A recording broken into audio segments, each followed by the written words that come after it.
All right. Welcome, welcome. Thank you so much for joining us for the first Wine and Pop-Tarts Oscars Counterprogrammer live stream. We are here live on the internet in the year 2021. I'm Brian. I am joined by my wonderful, beautiful co-host, Brett. Brett, how are you? Hey Brian, I'm okay.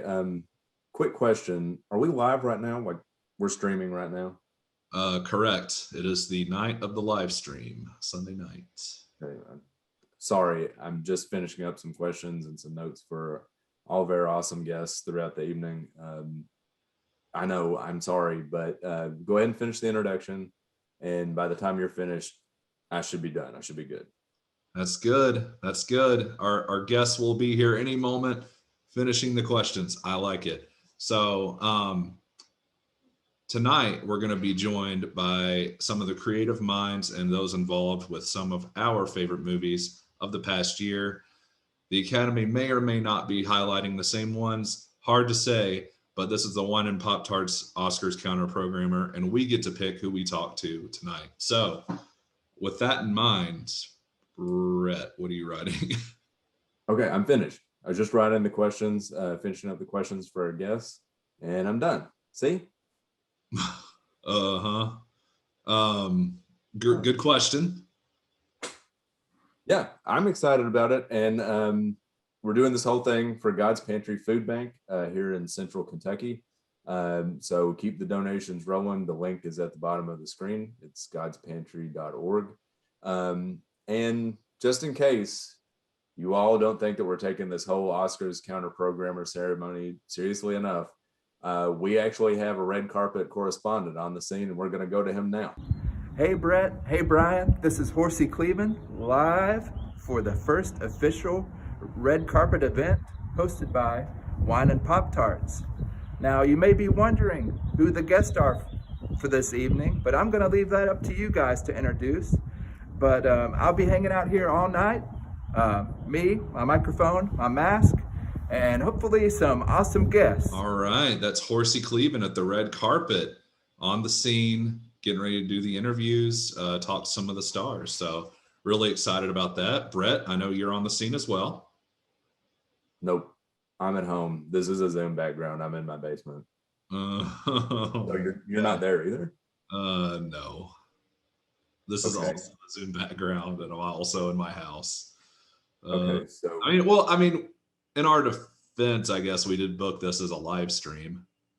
yeah, I can be there in 30 minutes, but it looks like actually our first guest of the evening just entered the waiting room. So we're going to need to talk about our first category before I get out of here, I guess.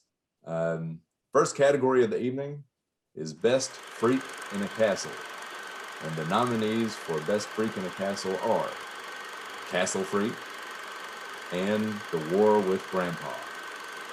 And the winner for Best Freak in a Castle is, this may actually surprise a lot of you, Castle Freak. All right, we're joined by one of our special guests, one of the stars of Castle Freak, Emily Sweet, who played Shelley. And Emily, I don't mean to blow your mind, but your movie Castle Freak won our category for Best Freak in a Castle, narrowly won against The War with Grandpa. So congratulations. Thank you. That feels great to win that. Kika, who played our freak, deserves all the recognition. She was incredible. As you know, she played a great freak. Absolutely. Yes, yeah, totally. Yeah, better than De Niro in this case. So, yeah. I'll let her know you said that, Brian. Absolutely. So, Emily, I'm going to start with your Twitter bio, which says that you are a horror enthusiast. Tell me what your gateway into horror was. Man, it is so bizarre. So I used to, when I was growing up, I was pretty scared of everything.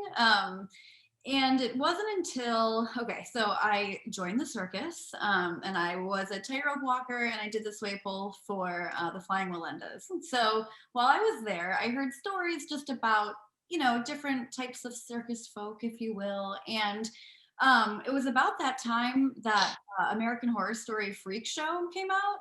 And I was like, man, I've heard about all these people. Like, I really want to watch this, but I'm scared. And I was like, I'm going to do it.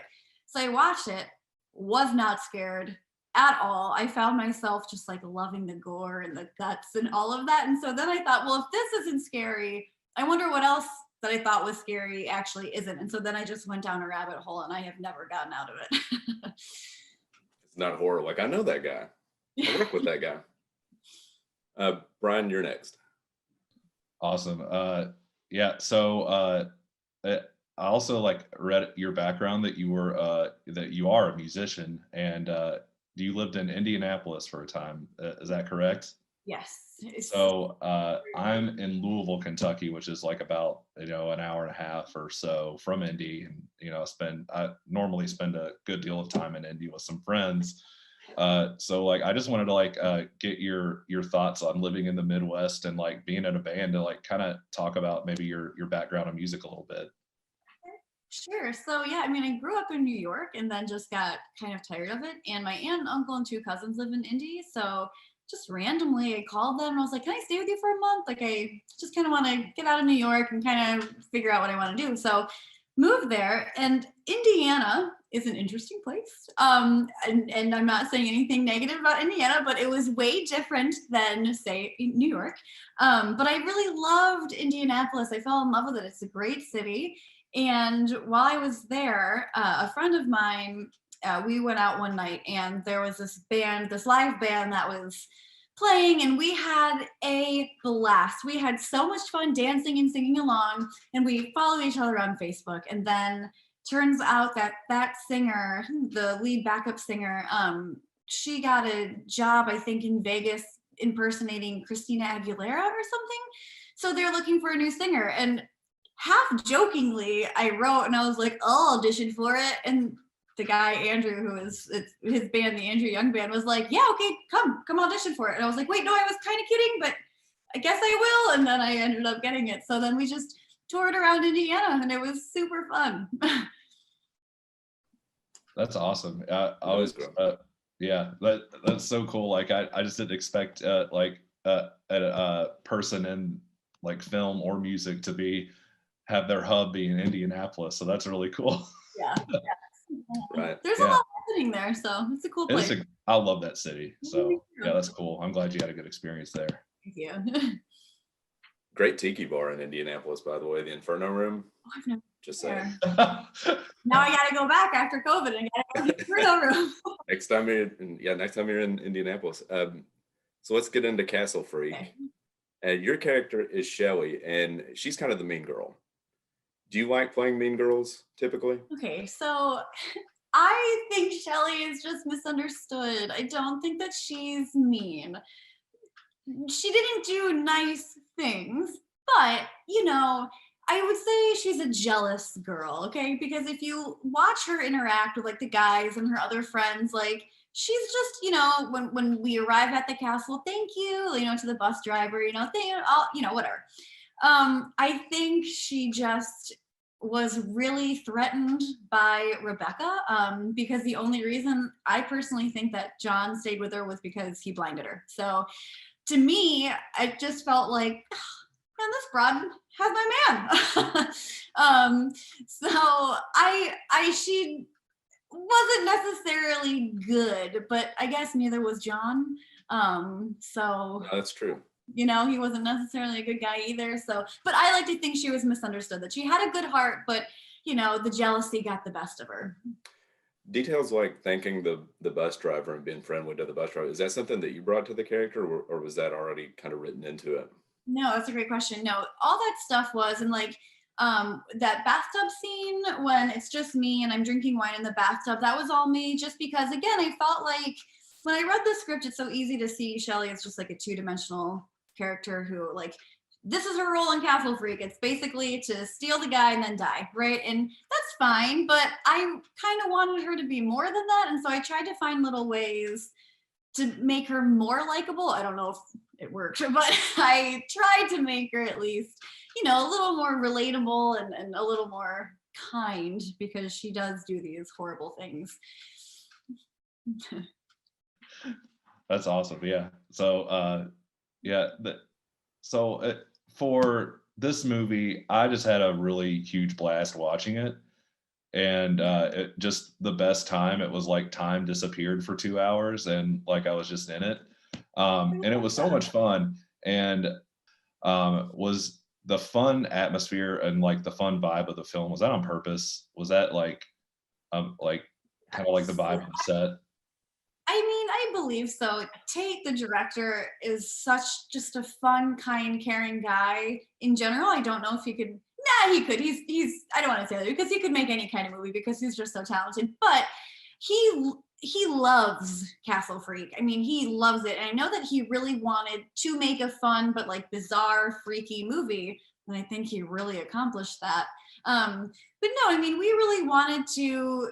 We keep calling it a reimagining because it's not a remake. It's a standalone movie that has a lot of great nods to the original, but is just way more H.P. Lovecraft focused. And so yeah, I mean, I'm gonna say they did set out to do that. I actually don't know, but I mean, just even being on set and everything was so much fun, and it was hard to make.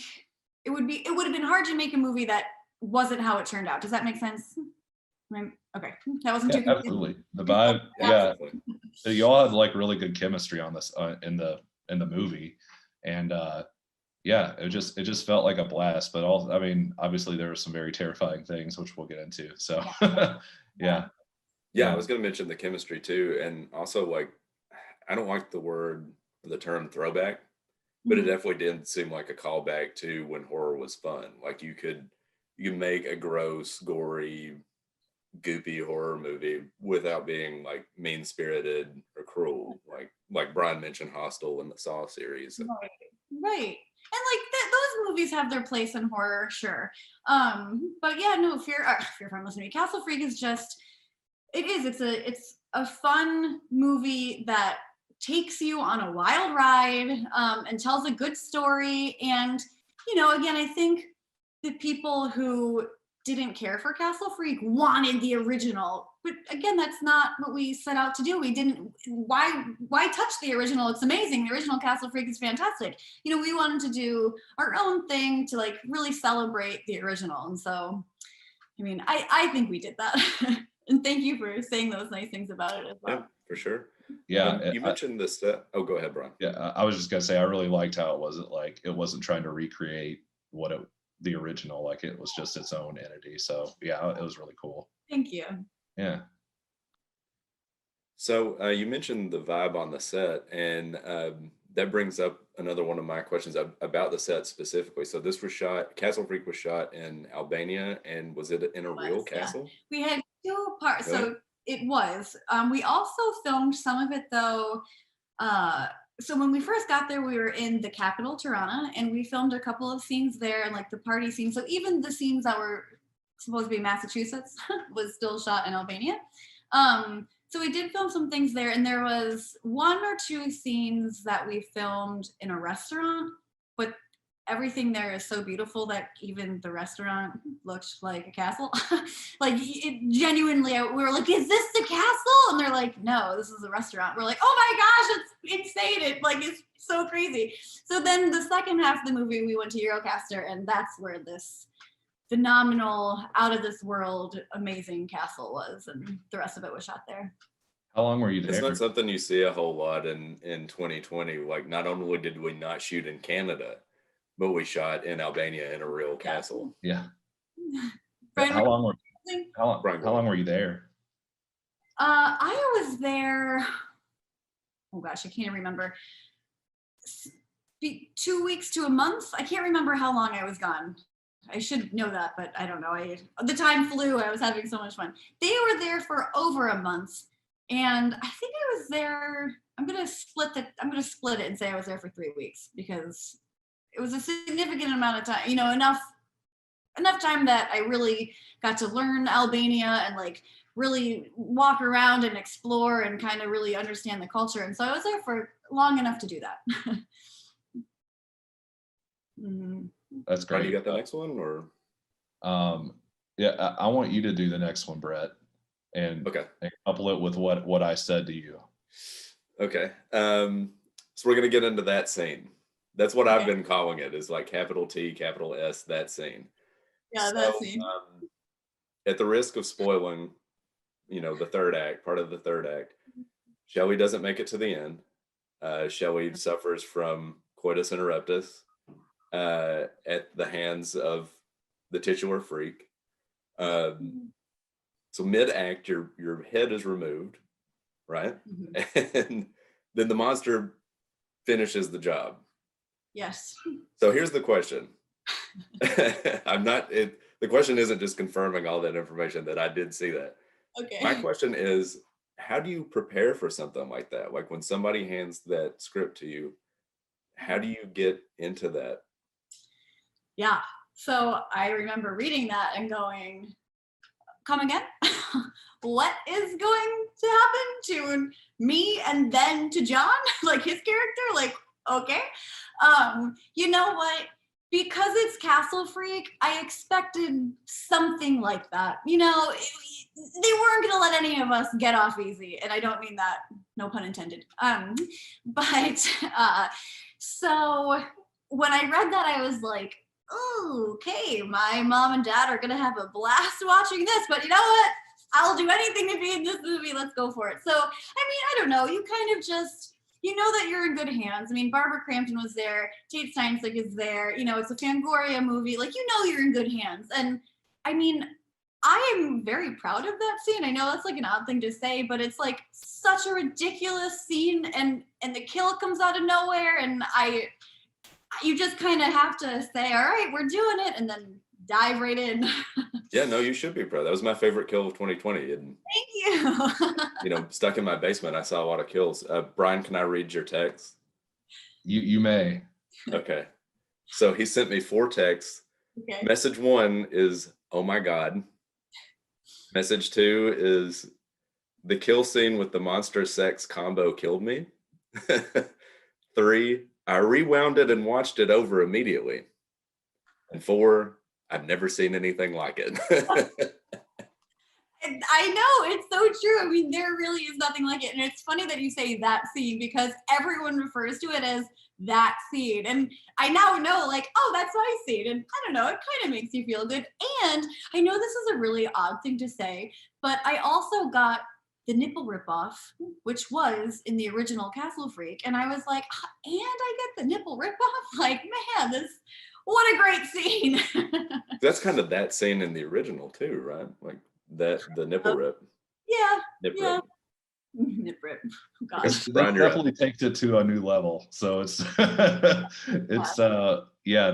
I do mean that. It's like I've never seen anything like that. And I think I enjoy my movies with a little, at least some originality. It definitely had tons. So Yes. I mean, so yeah. I like dying in movies. I don't like dying in movies because then there's like no chance for a sequel. But with that set aside, I really do enjoy dying in movies, and that was, I mean, I don't know if anything will top that. Emily, what are you allowed to tell us what you've got coming up next that folks can Sure. look forward to? Some things. So out of all last year, I was very fortunate to do one movie because of the pandemic, and that comes out this summer. Currently, it's called Hostage House, but it's maybe a working title, where I play an actual villain because I'm not counting Shelley as a villain. So I'm excited about that. It's like a kind of a thriller hostage movie. So I have that coming, and then hopefully this year, pandemic, allowing, I will be going and filming a comedy where I'm also playing a villain called Savage Midlife, and I'm really excited about that. And then there's a couple of other things in the works that I'm not really supposed to talk about, but I have a couple of things down the pipeline that I'm really looking forward to. that's And if awesome. you wanted to, oh, go ahead, Brian. Yeah, that's exciting. Are you getting to like travel around for these projects, or is it all like based in LA, or No, where are you getting to go? The Hostage House we filmed in Oklahoma, which I had never been to Oklahoma before, so that was great. Just kind of getting out, especially because with the pandemic, I haven't gone anywhere. So strict COVID protocols were in place. No one caught COVID, no one had COVID, so thank goodness for that. And then the movie that's coming up that I have is in Portland. So I'm excited about that. And yeah, so just I'm able to hop around, which is nice. It's awesome. That's what we call living the dream. So that's awesome. I so feel it. I'm so thankful. Yeah. So in our last couple of minutes, did you want to talk about the charity that you're here to represent? Yeah, I would love to. So, my family were very, very close. And when I was 15, unfortunately, my sister passed away due to complications of an eating disorder. And there's a great charity called Project Heal that helps anyone, regardless of race, orientation, age, background, anything, and they'll help you get the help that you need. They'll work with you for insurance purposes, because depending on your insurance, they don't see eating disorders as something that they cover, you know what I mean? And it's just really hard. It's a hard disease to conquer, and they really go the extra mile to get you the help that you need, to work with you with billing and insurance and, all of that, and then provide different types of therapy for you to try and to do and to use to really help conquer eating disorders. And so, yeah, Project Heal is what it's called. And that's so cool that you guys do this, and I'm so appreciative of it. Where can people find more information about Project Heal? Sure. So if you go to theprojectheal.org. Okay, and we'll leave that up at the bottom throughout. Well, happy to donate to Project Heal. And Emily, this was great. Thank you for joining us. Thank you so much for having me and for loving Castle Freak as much as you do. Yeah, of course. So did you want to plug your social media and how people can find Castle Freak or any of your other movies? Great, thank you. I'm on Instagram and Twitter, and it's the same handle it's Emily Sweet, so ITSEMILISWEET.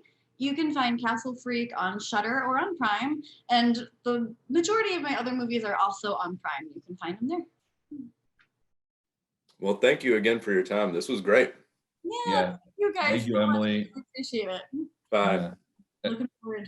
All right, that was Emily Sweet from Castle Freak. Thank you so much, Emily, for joining us and spending your time with us. We've kind of got to get this red carpet thing figured out, so we'll be right back. Here's a commercial. You're the light of my life, Coors Light is very tight. You're the light of my life, Coors Light. Sobriety is not for me. You're the light of my life, Coors Light. When darkness comes, another lonely night, I drink as many as I can find. 'Cause you're the light of my life, Coors Light. You're the light of my life, Coors Light. And everything is gonna be alright. 'Cause you're the light of my life, Coors Light. You're the light of my life, Coors Light. Hey everybody, Billy Mays here with some exciting news about the Wine and Pop-Tarts online store at wineandpoptarts.bigcartel.com. That's wineandpoptarts.bigcartel.com. We have this shirt, that shirt, another shirt. Look how big this one is. We also have a handful of white shirts. Damn, this box is full of these. We have patches, buttons, little buttons, big buttons, these, back patches. For punks only, I will be checking credentials. I'll mail you a box full of these. Stickers, normal size stickers, bumper stickers to decrease the resale value on your car. Order in the next 10 seconds and I'll throw in an officially licensed Wine and Pop-Tarts barf bag. Yes, it's real. So visit the Wine and Pop-Tarts online store for all your officially licensed Wine and Pop-Tarts merchandise needs at wineandpoptarts.bigcartel.com. That's wineandpoptarts.bigcartel.com. My house is slowly filling with bees.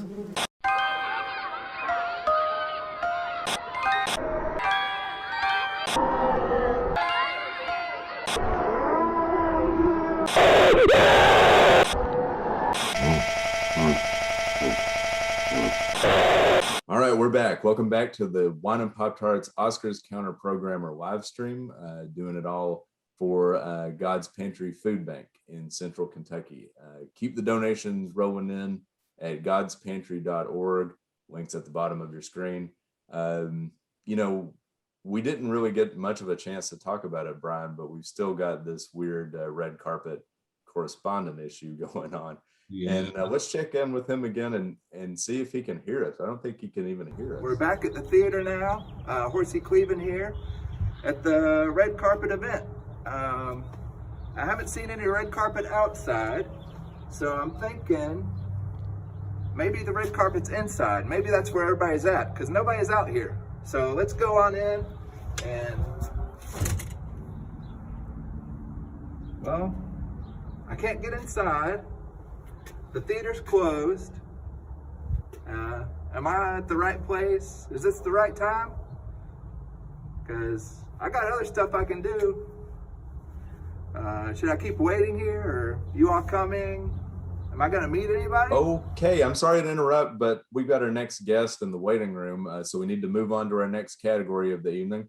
Our second category tonight is Best Weaponized Diarrhea, and the nominees are Uncle Peckerhead and The War with Grandpa. And the winner for Best Weaponized Diarrhea is Uncle Peckerhead. So we're here with a friend of the program. This is our second time interviewing Mr. Jeff Riddle from the movie Uncle Peckerhead. Howdy, y'all. What's up? We're excited. Esteemed Dr. Jefferson Riddle. Well, Correct. Yeah. So, Jeff, I'm really excited to share with you that we've given Uncle Peckerhead 2 Oscars. Clearly, we're going to dig into this, and this is probably going to be, a lot of our conversation, but the soundtrack, everybody needs to check out this movie. And one of the reasons is the soundtrack. The songs are great. Congrats on the wonderful tunes there. Thank you. And yeah, absolutely. And the other Oscar that Uncle Peckerhead gets is, probably one of our most esteemed awards of the night, the Best Use of Weaponized Diarrhea Oscar. And we're really thrilled to be able to award that to you. Yeah, you narrowly won against The War with Grandpa, by the way. Correct. You know what? I love that. That's great. Do you want to? Hey, man, I'll tell you what. You want to reach your hand off screen and hand it, and I'll grab it from you. Yeah. Go ahead. Who wants to hand me the award? Go for it, Brett. All right. You want to present me with the award? Yeah. You ready? Yeah. I'll grab it from you. Yep. There you go. That's a long reach. Oh, thank you guys, dude. The Wine and Pop-Tarts. This is, this is great. They even got my name on there. Correct. You called me, that's great. It's for the wrong thing. Clearly not the best actor in anything, but it's for music. We'll just pretend that the shop got it wrong. And we ran out of characters. Yeah, call me a doctor, Dr. Jefferson Riddle. I'm more of a street pharmacist, but I'll take doctor. That's cool. Oh, yeah. Street pharmacy is important, especially during this time in our, Yeah, sure, 100%. Because of everything, broad gesture towards everything. That Martin Shkreli guy, man, he fucked it up for everyone. Well, I'm stoked that you're here to celebrate this milestone with us, and we'll kick it off with our questions. We have lots of questions for you. So, the first being. And just some background on Jeff for anybody watching. Jeff has a long history in punk music, a member of the great band The Holy Mess out of Philadelphia, now currently of $500, and of course what we'll dig into, so you have a long history, and also you have solo records too, and have done solo tours and everything like that. So I know you've been doing this for a long time. And as it just so happens, you also play a punk band member in the movie Uncle Peckerhead. So right. What is it with you and punk? How did it connect with you, and what was your entry point? It won't let go of me, man. I don't know. I'm trying, I don't know. I grew up like listening to punk music and playing in bands, and from an early age I started playing, it started when a few friends of mine, like some of my best friends, like none of us really knew how to play music, and we all just like kind of got cheap, crappy instruments, and we sucked really bad. But you know, we also we grew up in South Carolina, so there wasn't really a whole lot of that around us, and we were kind of like one of the only punk bands in our town, and we would just go play anywhere that would have us. And yeah, so it's kind of, and we got better over the years and started touring and going out of town, and that eventually led me to meeting other bands and moving to Philadelphia and all that good stuff. So yeah. Awesome. Where you still reside in Philadelphia today? And I do. Yep. Yeah, I do. I So mean, with that sort of that deep a background, were you almost like a consultant on Uncle Peckerhead? Sort of like this is what would really happen at a house show. Surprisingly, no. I mean, like, Matt Lawrence, who wrote and directed the movie, who's a dear friend of mine. He kind of had a similar background. He grew up here in like New Jersey, which was a lot closer to like, legendary cool punk bands and like kind of like where I was like, wow, that would be crazy to, looking up to that, be like, oh, that's great. Him, a lot of my friends up here grew up around all that. So it's kind of funny. They like grew up going to like really rad punk shows. And so no, but he's played in bands throughout the years too. And so a lot of it came from his own thing. But yeah, I mean, just things that we talked about during shooting or whatever. I mean, a lot of it was just in the script already, but we both have kind of the same, we travel in the same circles, have a lot of the same friends and all that stuff. So yeah. that's awesome. Yeah, and the New Jersey connection too. I guess the House of Independence is in Jersey, right? Which is in the movie. Yeah. Okay. Yeah, it's great. Never had the Yeah. pleasure of And actually. Matt's brother, Mike, who I was friends with before I met Matt years and years ago. And he just had a baby like 2 days ago. So congrats to him.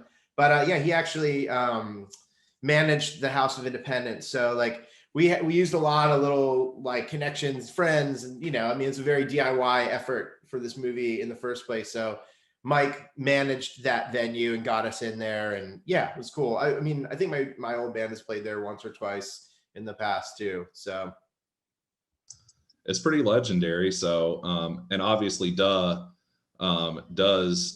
seek to play there, and that's one of the plot points of the movie. yeah. So, kind of jumping into Duh, can you talk about what the writing process was like, and was there a certain sound you all were going for, or was it more just like trying to do a punk rock type sound for the movie, and kind of what was the driving force behind all that? Not to be like anticlimactic about it, but it was like, and it wasn't, I think, till kind of recently, till after we made the movie and, it's been out and all this, I never really thought about that, which I'm kind of like, man, maybe I should have thought about that, but we didn't, there was never really a discussion of like, we knew it was going to be a punk band. That's just what the movie's about. But we never really discussed like, this is their sound, which was cool. I mean, I think that was really, in hindsight, really nice and cool of Matt to like put that much like trust in just me to write the music. But he approached me and asked if I wanted to write the music for this. And I said, yeah. And it was just like, I don't know, it's cool. It was a challenge for me because, even though I didn't have a direction of like a sound, like this is what the band looks like or sounds like. Because when I wrote the songs, I didn't even know who my castmates were going to be. We hadn't cast Judy and Mel yet. Like I had the script, I had like rough drafts of the script, but I was writing to a script, which was cool. And it was like, I'd never really done that before. So what was cool about that was it was like, it more so helped me like define like a mood of a song, or like, it would be like here in this scene, like the first scene is they're playing the shitty bar, no one's there and whatever, and this is what's happening in the story, and you're like, okay, like, so this is kind of where I'm seeing, this is like this vibe of song and whatever. And yeah, I mean, it was a little intimidating because you're thinking of like the first song that people are going to hear this band in the movie, is fake band. You're like, I wanted to like come out of the gate and people to like enjoy it. So yeah, I don't know. In that regard, it was very new to me and very different than what I've done before. But again, it's kind of like, I mean, there's little bits of truth or pieces of me in that music anyway. And I wrote it about this fictional band and kind of from their standpoint. But you know, if it's kind of coming through me anyway, so that's just how I write music, I guess. You know, except Speaking for of Dominion rock, Rising. what was the last thing? Sorry. Except for Dominion Rising. Oh yeah, thank God. We did their music too, but that was a little harder. Mm, Yeah, That's that's so a compliment to you. But yeah, I that love was a little those. harder to I do. love the lyrics of their performance. So yeah, That people. was a collaboration. Yeah, Matt wrote the lyrics to that one, and so Awesome. and, Awesome. yeah, so but we did the music. Speaking of writing the music, and back to not. I don't think anybody wants a Dominion Rising record, but Yeah. so rumor has it there's a record coming out at some point. Yes. And so question is, was that in sort of a response to the audience reception to the movie, like, oh, we should do this, or was that always kind of part of your plan? It was just like, it was one of those things that we always wanted to do, but it was, you're just sort of like, well, who knows? Like, who knows if people are going to see the movie? But just, I think honestly, it's one of those things that we might have just done anyway, because Matt is really into like world building, and he's really into like extending that into other projects and like making that come to life outside of the film. And so I was just always thought that was cool, and I've always been a fan of that. And like, if you dig deep, like, you know, Matt and I did a short together. I was in his short Larry Gone Demon that we did a few years before. And that was the first thing I ever did. And so, but in that, like, I have a similar looking character, you know, it's me. Have a Duh shirt. At that point, I had no idea what the band, like we hadn't talked about like that Duh was this thing, but Matt has always wanted to call a band Duh. So that was like, but that's like his little Easter egg. He put that in his movie, and it's kind of crazy. You know, a couple of years later, we do this, and it's like the band's called Duh, and it's like, whoa. And my old band, The Holy Mess, Matt directed a video for us, and I have the Duh shirt on in that video. I'm the same guy, so it's like I look, you know, and it's kind of like you have like these little pieces of these worlds intersecting, and it's just like these. Matt loves to, and I always just thought that was so cool that Matt likes to do that. So yeah, I don't know. It was kind of like both of us just decided. I was like, dude, I want to make a real record. Like, it started out with wanting to just make a 7-inch, like 2 songs, and then, but yeah, we put the movie out, and we had a really great response. And I mean, for me, like, I don't know, you never know what people are going to think, and you know, it's you never think people are going to connect with like the music. Maybe the movie could, because that's not like something that I personally. I don't know. It's hard to put into words, but I was very like taken aback that so many people connect with the music. So yeah, there was people, we were getting messages all the time for people like, where can we get the actual Duh songs? So yeah, I mean, I just thought it would be cool to be like, yeah, you know what? Like, let's just round out the songs. Like, let's finish the ones that were in the movie. Some of them are full songs, but some of them you only hear for like 10 seconds and then it's like cut. So it's like, we just turned those into full songs with lyrics and, you know, parts. And then I wrote a few more to round out like a full like LP. And the goal is to record it and press it. And just last week, we went in and recorded the drums and like probably like half the guitar for the record. So I'm going back and like, you know, whenever the studio has breaks to like go in for another day or two and get it done. So yeah, I mean, hopefully we should be done pretty soon, but it's going Awesome. along. And a quick shout out to the people that were collaborators on that. So you had Augusta from Kaitana and Gladdy. Yeah. And is she going to appear on the record? Yeah. She's totally into it. So yeah, that's kind of the part of just like the logistics, like with COVID and just, you know, like everybody, she lives in the city. She's actually my neighbor. She lives right down the street from me, but she spends a lot of time out of the city. And like her and Matt, who recorded the songs, who's also in Gladdy, he recorded all the songs at their little studio they have a couple hours north of here, called The Bunk. And so yeah, I mean, we'll probably do her vocals there if we can. But yeah, it's just like the logistics of I'm here, she's there, getting everything done and all that. But yeah, so she's down. My friend Bill, who plays drums in my band, did, he played drums on the record too. He played drums for the recordings of the movie. So yeah, he came in and just knocked out his drums. Yeah, awesome. And Yeah. Formerly of Captain We're Sinking, right? Yep. Another Yeah. great Philly band. So. And a million other bands. I mean, Bill, like, dude, he's like one of the best drummers I know. So like he's a hired gun a lot of times. Like he'll go out on the road with bands, and he plays in a bunch of bands too. So I mean, yeah, he's a beast, man. You all are getting a behind the scenes look at Brian's record collection right now. Correct. Yeah. So, hey, yeah, that's awesome. Me. That's rad that you've heard our other bands and that stuff, man. Oh yeah, for sure. And so it's an awesome cast of folks helping out with the project. Yeah. And kind of switching over to the movie real quick.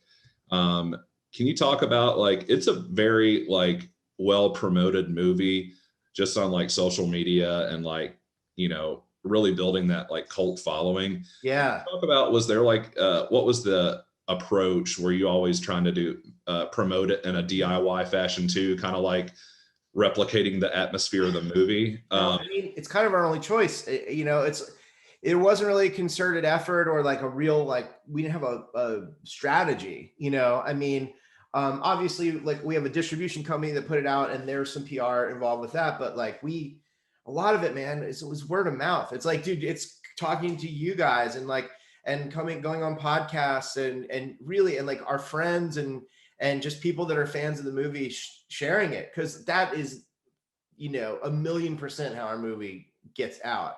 And that's like, I think what really, kind of warms our heart and is crazy to us is that so many people have had this positive response or can identify with it, and that they've gone out of their way to share it and talk about it, and that to me, in so many bands, it's just like, just we have to thank all our friends and all the bands that have shared it with their audiences and all that stuff. So yeah, it's just been huge, and we can't thank like you guys and everybody else enough for helping us.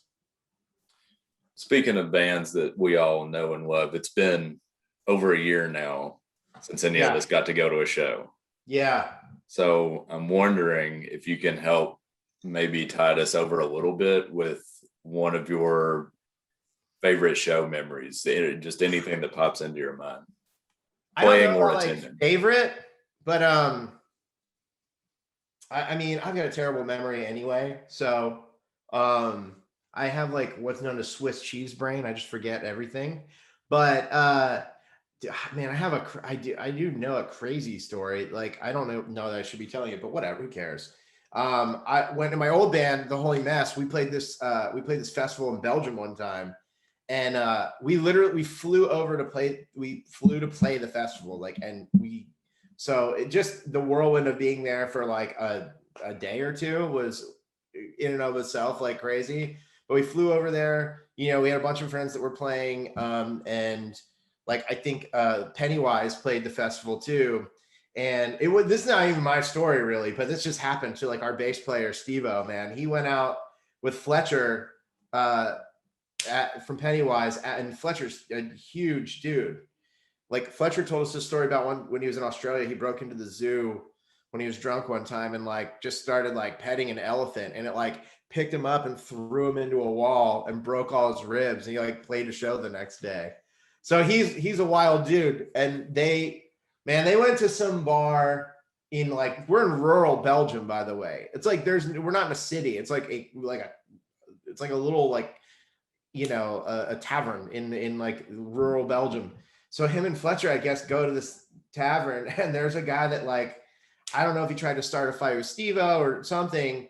And, Steve-O's like a pacifist, man. He's just like, I'm not trying to whatever.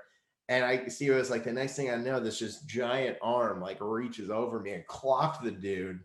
And because like he was trying to beat up Steve-O. So like, I guess he didn't know that there was like a giant Fletcher behind him. And so they got out of there. Like, they got in a cab or something. They got out of there. and it was like a van. It was like a with a sliding door on the van, and I mean, I think Steve was just like, at this point, I was just like, all right, we gotta get the fuck out of here. And so they're driving back to the festival. I don't know why the van driver pulled over. There's something, but I don't know. And Fletcher fucking apparently ripped the van door off with his hands, ripped the door off of the thing and threw it in the woods. And the guy called the police, and Steve was just like, what the fuck? And he's like, it's okay. Like, there's another cab coming. So I guess like another cab comes, and they get in it and they get back to the festival. And the next day it was like, they were like in the main office of the festival, like 2 kids in the principal's office, like apologizing to the festival organizer. They're like, sorry, man. Like, our bad. And like, I know that like, I'm sure Pennywise paid for all that shit, but it was, it was sort of the talk of the town the next morning. And we were just like, we're like, you didn't even tell us the story yet. So I don't know that. I mean, that's the first thing that came to mind. That beats ours, Brian. It does. And I've heard Fletcher knows how to party, so this is just more anecdotal truth. I love it. So. Yeah. So that's awesome. And then as far as like, speaking of more shows, like I really am aching to get out and see some new bands. And I trust your ear because of all the projects that you're in. Yeah. Can you just pitch us a few artists that you've been listening to lately, or something that you think we should check out? Yeah. It's like always changing, but obviously Gladdy, gotta shout out Gladdy. Bartees Strange just put out a new record. It's awesome. Like I've been listening to that nonstop. Mannequin Pussy. They just put out some new stuff. I'm trying to think. This band called Decent Criminal. I like them a lot. I don't know, man. I've just been like this band from Philly, Soul Glow. They're great. Dirty Nil from Canada. Love the Nil, let me think. I don't know. Amel and the Sniffers. They haven't put anything out new recently, I don't think, but great, Sleaford Mods, they just put out something new. I don't know. Just, it's always changing. It's a fantastic list. Yeah. Dirty Nil rules. We've only got time for a couple more. I wanted to talk to you a little bit about $500 and what your plans are. Yeah. Hopefully for the really near future, playing out and releasing some new material. I hope so. I haven't played a show. I haven't played a show in, dude. No, it's been less than 2 years, but I've only played a couple shows in the last 2 years because like pandemic year, and then the year before that I was like working pretty like a lot, so it's like I didn't really get to play that many shows. I probably got to play a handful of them, so I'm like really, really hurting for it, But yeah, no, I mean, what do you? Yeah, I don't know. I guess you just asked me a question and I didn't even answer it. No, that's pretty close. Just I'm getting wistful. $500. Anything down the line? I'm getting wistful, Brett. Yeah, no, I'm sitting here having a whiskey, having a good cry with you guys. No, believe me, I totally understand. No, let's see. So we just put out a 7-inch recently, and yeah, I just put that out myself. So we have those. We have like which is all on our Bandcamp. We have a couple songs on Spotify, but I am, as of right now, man, I just got like all the artwork done, and I'm about to send off to get mastered the full $500 record. So I'm gonna send that out to get pressed very soon. I mean, hopefully I'll have it mastered in the next like week or two. Hopefully sooner, but a week or two at the latest, and then I can send it off to get pressed, and then that takes kind of a while, but yeah, it's a full length, it's an LP, and then it'll be on our Bandcamp.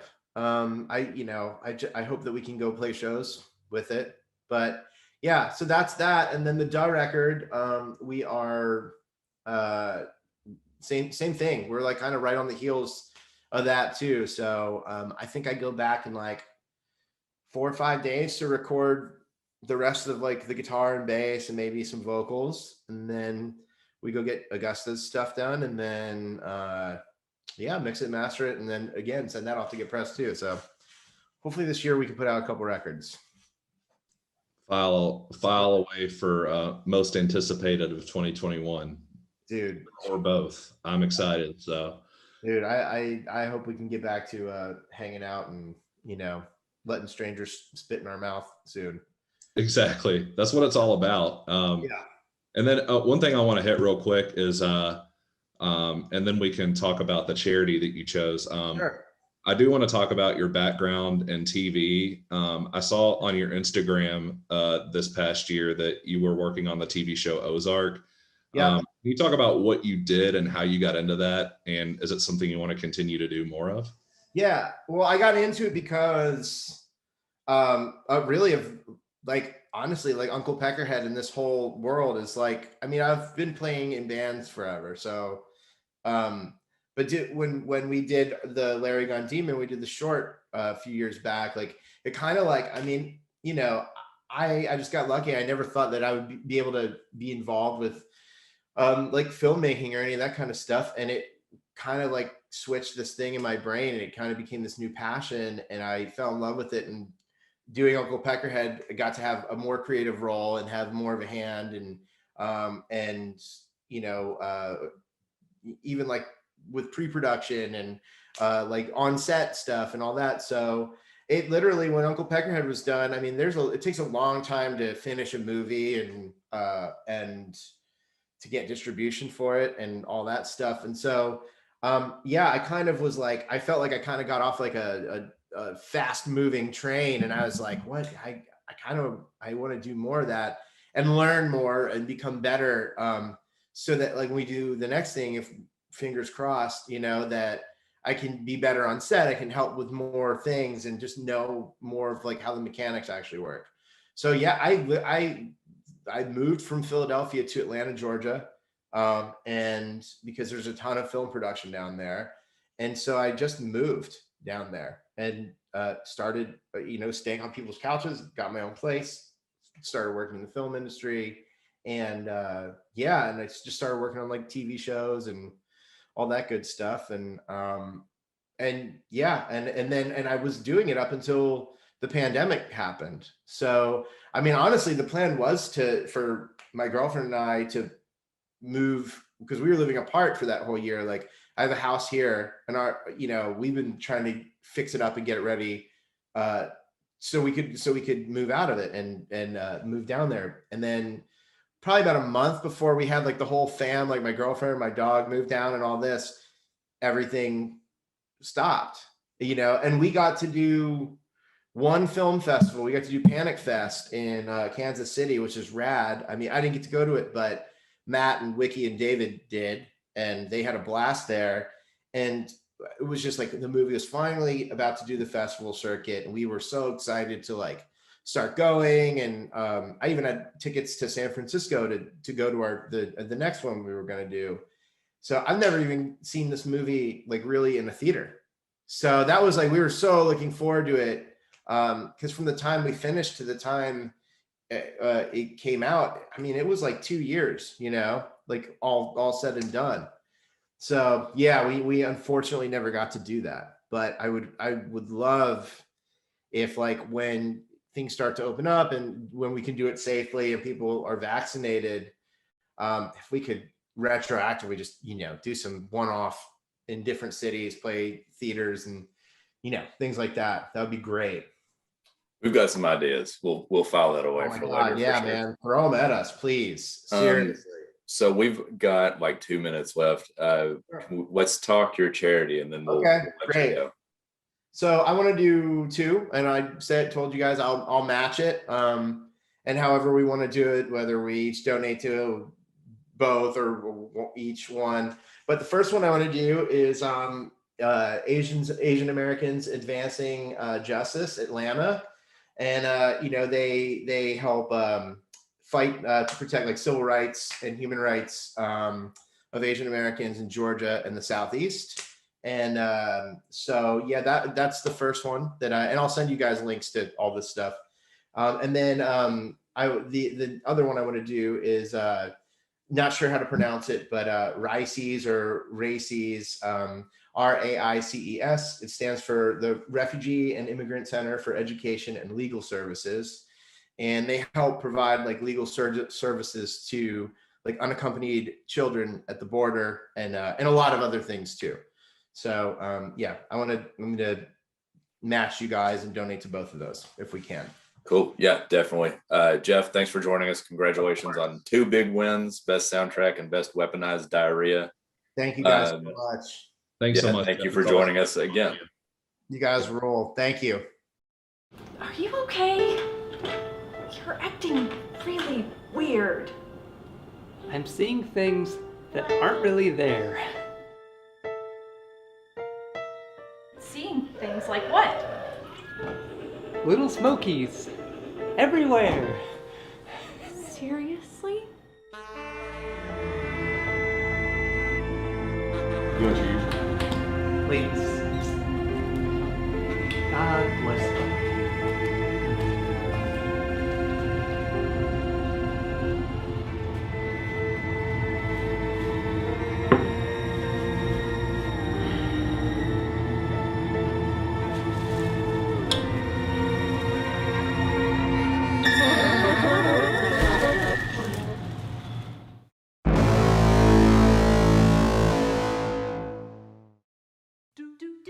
It's your new best friend. Egg Baby!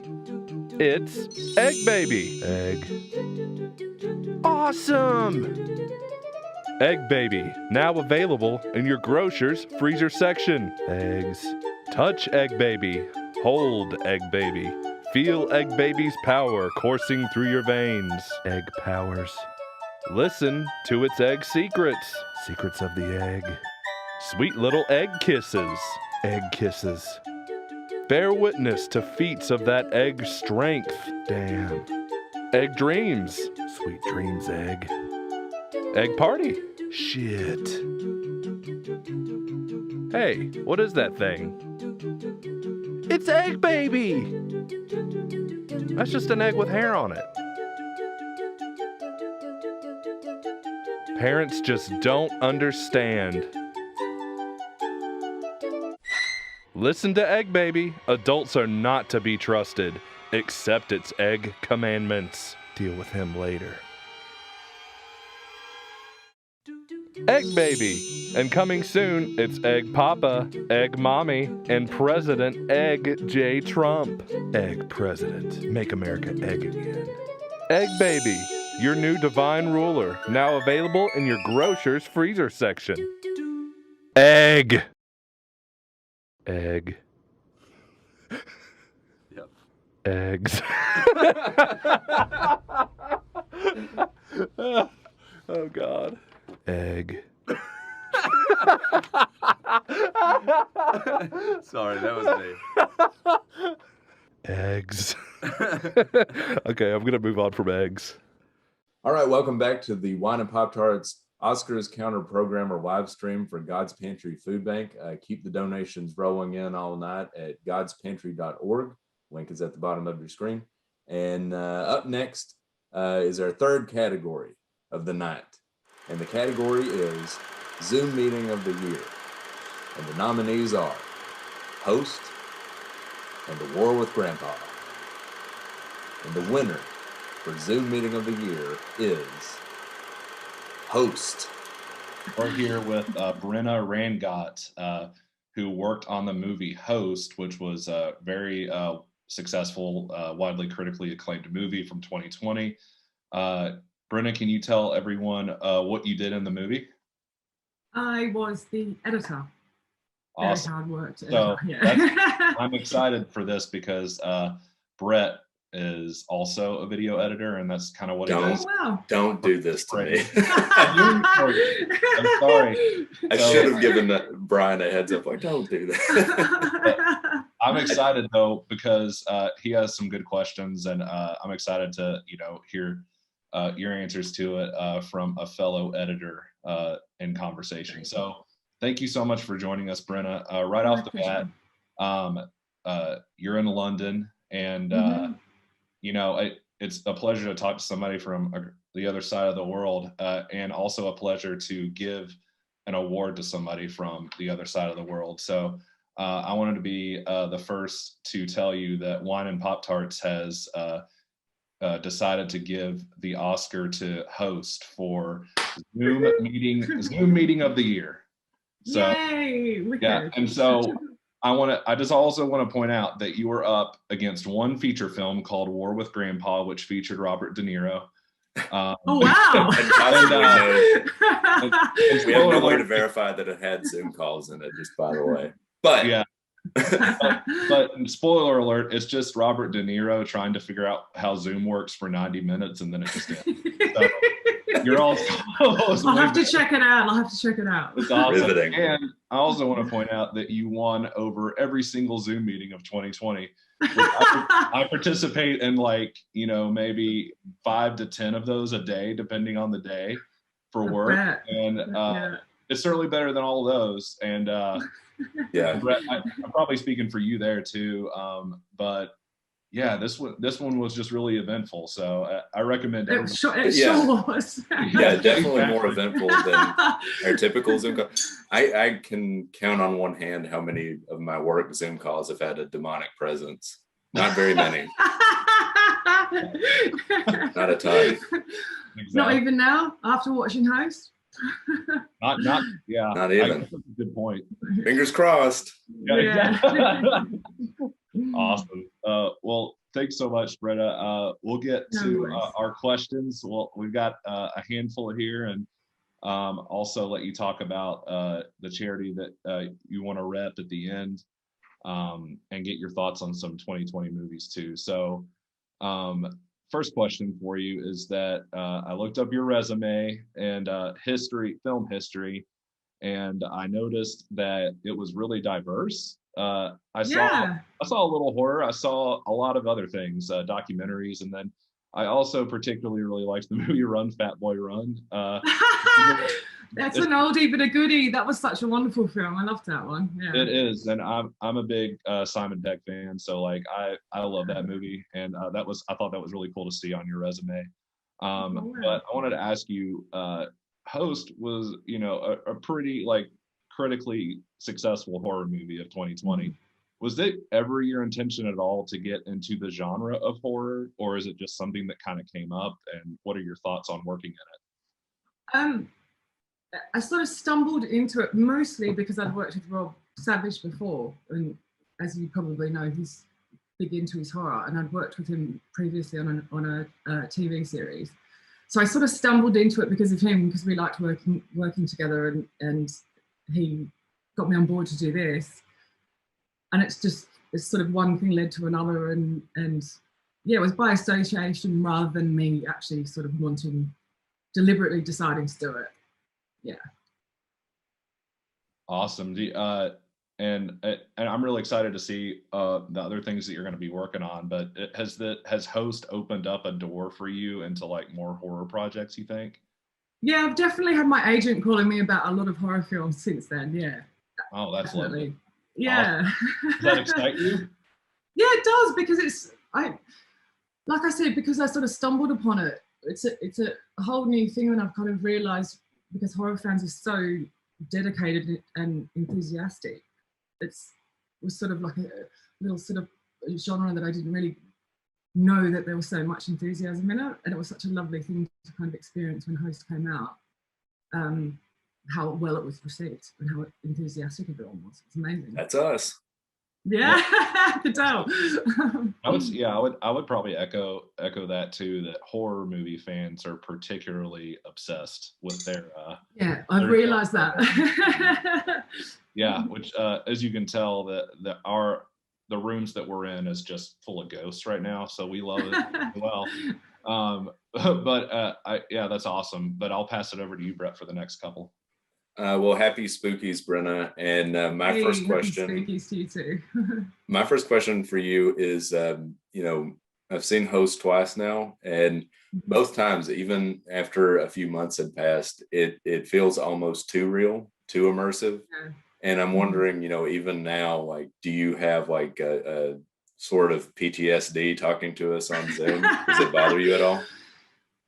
You know, it's funny, every time I do get on Zoom with friends now, it's sort of alarming how many times I'm reminded of the things that happen in the film. Like I'll be on Zoom with some friends, kind of just all hanging out. Someone will disappear and walk into another room, and I see the empty frame and I just can't help myself but kind of like think about it again.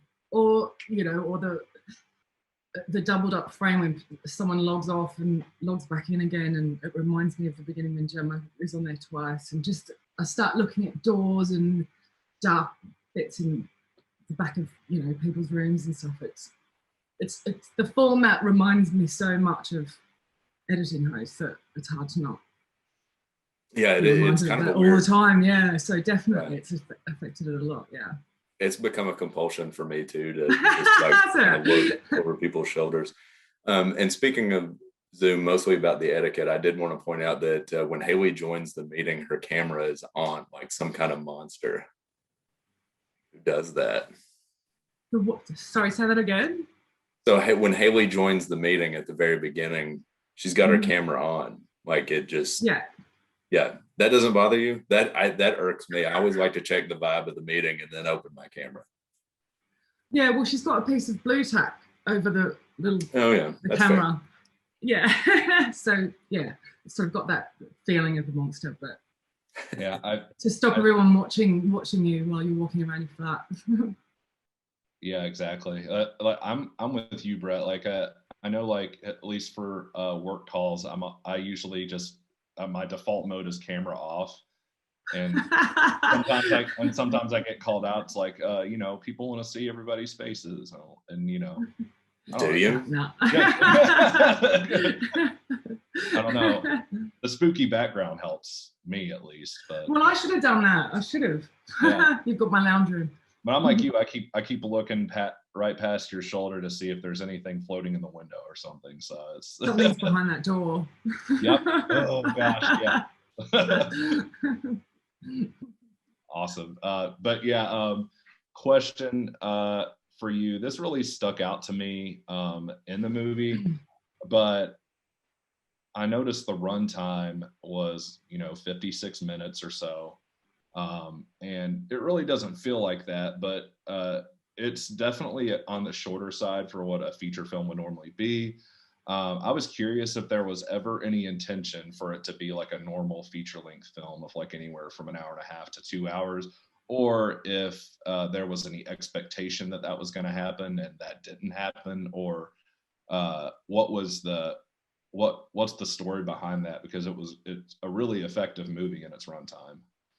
Well, it's sort of exactly the opposite, actually. We weren't even anticipating trying to be that long. In fact, we were sort of aiming for the true 40 minutes that a Zoom call, unpaid Zoom call would run for. But we ended up getting so much good material that it just sort of naturally extended. So we weren't aiming for feature length at all. It was just going to be what it was going to be, but sort of aiming for around that 40 minutes. So it's true to that timing, but yeah, it just naturally ended up that duration. We weren't aiming to be shorter, longer. It was very much let it be what it wants to be.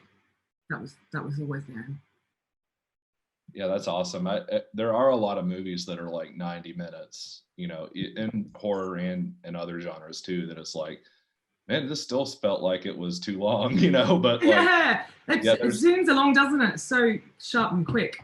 Yeah, exactly. One thing happens after another, and that was always the aim, to kind of, have this roller coaster where, it sort of has a little bit more of a relaxed start, but then once it all starts going, it was one thing after the other, to sort of keep the plates spinning, so to speak. Oh yeah, absolutely. There's you didn't have to trim any fat on the movie. It was all pretty necessary, and it also was like, I didn't realize how short it was just because it was so traumatic to watch. So I'm so anybody hasn't seen it. So amazing. Yeah, and then another question: you being the editor, was there any intention in like intention behind like, was it designed for somebody to watch on a computer or a tablet or something like that? Because I'll tell you, I watched it on like a flat screen the first time, and it was great. I loved it, and I rewatched it before this, talking to you, and I watched it on a tablet, and it was worse. So it was more terrifying. As in more scary, not worse, but scary. Correct. Yeah, better. Yeah, more immersive. Yeah, more immersive. Sure. Was that ever a thought or an intent throughout the process? A sort of undiscussed one. I don't think, it's not something that we all sat down and go, we're going to pitch this not for cinema, or we want to do this specifically for, people watching on laptops or computers, but just naturally because by design, it ended up being far more effective that way. It was sort of funny because when I was editing it, I wasn't working with any of the Zoom graphics. They all got put on after we locked the picture. So that sort of added interaction where you sort of, saw things happening in the interface of Zoom got added afterwards, which I thought really added to the, feeling like you're in it, like you're actually sitting there and watching your own computer screen. So it was very much something that happened later on in the process. Yeah, that's awesome. Brett, I'm going to pass it over to you for some more questions, including some editor questions. So there you go. Hey, bring them on. Okay, this is not one, but my next question was, so here in Central Kentucky, we locked down around mid-March. Wasn't sure on the dates for when lockdown officially or unofficially started where the movie is set. Watching it the second time, I noticed that the date in the movie is July 20th. It started streaming on July 30th last year. And it made me think, like, best case scenario, mid-March, that's when somebody says, we're making this movie. Here's our script, let's go. And that's when it started shooting. I know that couldn't possibly be the case, but even best case scenario, that gives you like 3.5, 4 months to turn a feature film around. How crazy tight of a schedule did you have to turn the movie around? And in your perception, is that a crazy schedule, or is that just sort of business as usual for you? Well, it's exactly like you said it. So we went into lockdown similar time, I think, mid-March, end of March. And everyone in that industry was all sort of flailing around going, what are we all going to do? All our jobs all got cancelled, and everyone was just sitting at home going, what's going to happen? And I was about 2 weeks into lockdown, and Rob called me and said, Bren, what are you doing? And I said, absolutely nothing. And he said, I've got an idea. I said, I've got an idea. I've just done it. I don't know if you guys saw, he did a little, right at the beginning of lockdown, he did a little sort of viral video that the film's based on. I'm sure you've probably seen it. And it did so well. I think it got well over 1 million, probably far more hits. And he just decided to develop it into a longer film. So I think he probably called me beginning of April. And then there was a very short period of pre-production. I think we started shooting beginning of May. And there was like 10 days shoot. And then I had about 4 weeks to cut it. So from conception to completion, it was 12 weeks. So to me, that's pretty damn quick, especially considering how sort of complicated it was to sort of put together with all the stunts and all the rest of it. So, but I think the July 20th date that you noticed would have been the date we locked picture, I think. I think that's where that date came from. Okay. Yeah, so they would have been sitting in the online putting graphics on, and that would have been the date we locked picture, I think. So 10 days before it launched and took over the world. It was mental. Yeah, it was crazy. So was editing, the video and audio with the quality of webcams, phones, and computers, was that more of a challenge for you? Or did the raw look and sound kind of give you a little bit more flexibility or wiggle room while you were editing?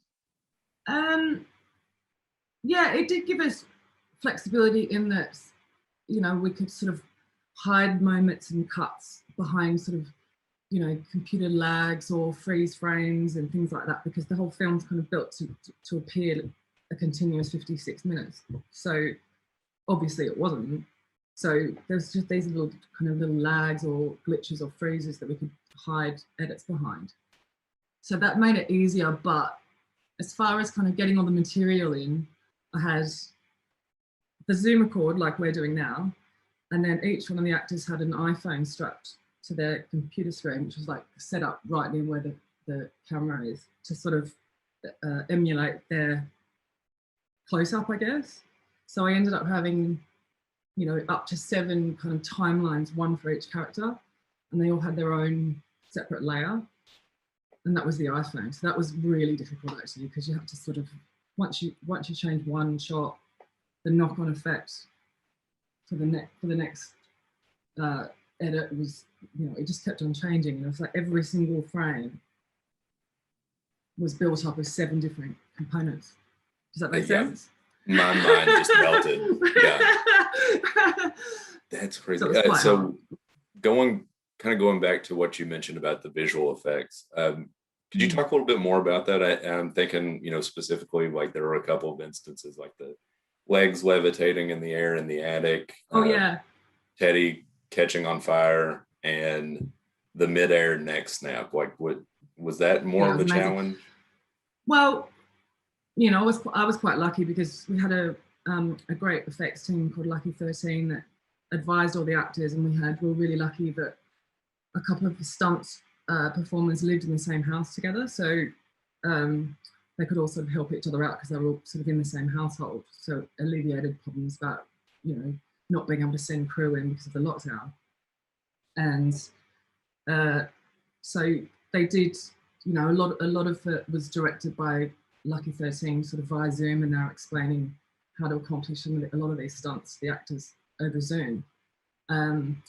It got a little bit easier towards the end of the shoot because I think lockdown lifted a little bit, and we were allowed to send in people to some of the actors' homes to kind of advise them on how to complete some of the stunts. But as far as it was for me, I'd sort of get the stunt itself in and sort of cut it into the film and try and get the timing right, and, you know, arrange all the reactions and things like that, and then send it off to our visual effects artists who would, you know, do all the paint outs and get rid of rigs. And it was very minimal amounts of extra work we had to do, but it was a lot of those stunts were shot separately, and those moments when each one of the characters were picked off were redacted from the script, so a lot of the other actors didn't have a clue what was going to happen to them. And what Rob did was play back the pre-recorded stunts to them live over Zoom, so that he got a real reaction from them. So they didn't know who was going to get picked off and how they were going to die. So we got a little, we got you know, some really great reactions as a result of that. Oh man, that's traumatic to even hear. Yeah. Yeah, that has to come in handy, right? A house full of stunt people. Well, yeah, really lucky. And Rob's got lots of contacts all over the place. I think he just sort of went, when lockdown started, his brain went into overdrive and just went, what can we do over lockdown, and kind of managed to pull it all together and get everyone to kind of. Well, speaking of, I say that again, sorry. I said he just got everyone together to make it happen. It was amazing. Speaking of the characters, I know that this is a popular question on Twitter, so probably you've been asked a few times, but you know hosts better than probably anybody. You know it inside and out. Well, I don't know anymore. A lot of people have watched it hundreds of times, so maybe not.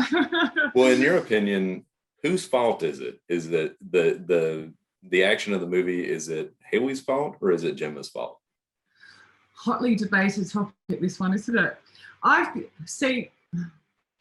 got a theory.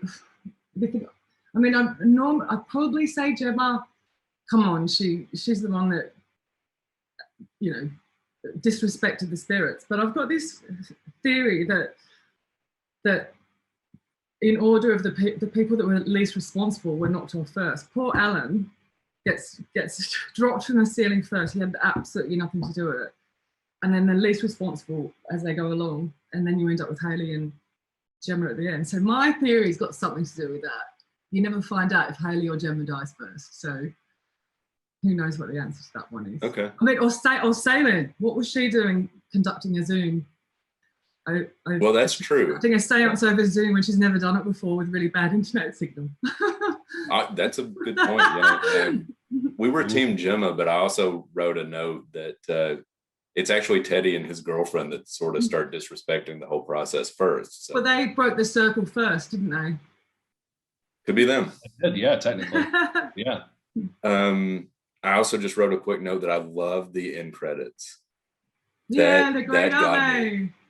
They're so clever, aren't they? And then I'm going to kind of wrap up. We got a few questions left, but putting the whole thing together in July, was there ever a sense for you like, man, we're really onto something here? Like, did you have any idea how huge Host was going to get? No idea. We were all just, well, certainly not me. I was just really grateful to have something to concentrate on over lockdown. And it all just happened so quickly. We just were all happy working together and, you know, doing something with this time that we all had. And then before we sort of locked the picture and then went into online, and then it was out. Like you said, it was like a week later. I just didn't have time to even think about it. And I was actually in central London and I bumped into Rob sort of a couple of days after it dropped. And I was looking at Twitter on it because I'm not a big Twitterer, but I was on Twitter and I was just seeing all the enthusiasm from all over the place. And I bumped into him by accident. I went, have you seen this? My God, what's going on? I mean, it was so exciting. We weren't expecting it at all, not at all. Yeah, I've got a follow up to that.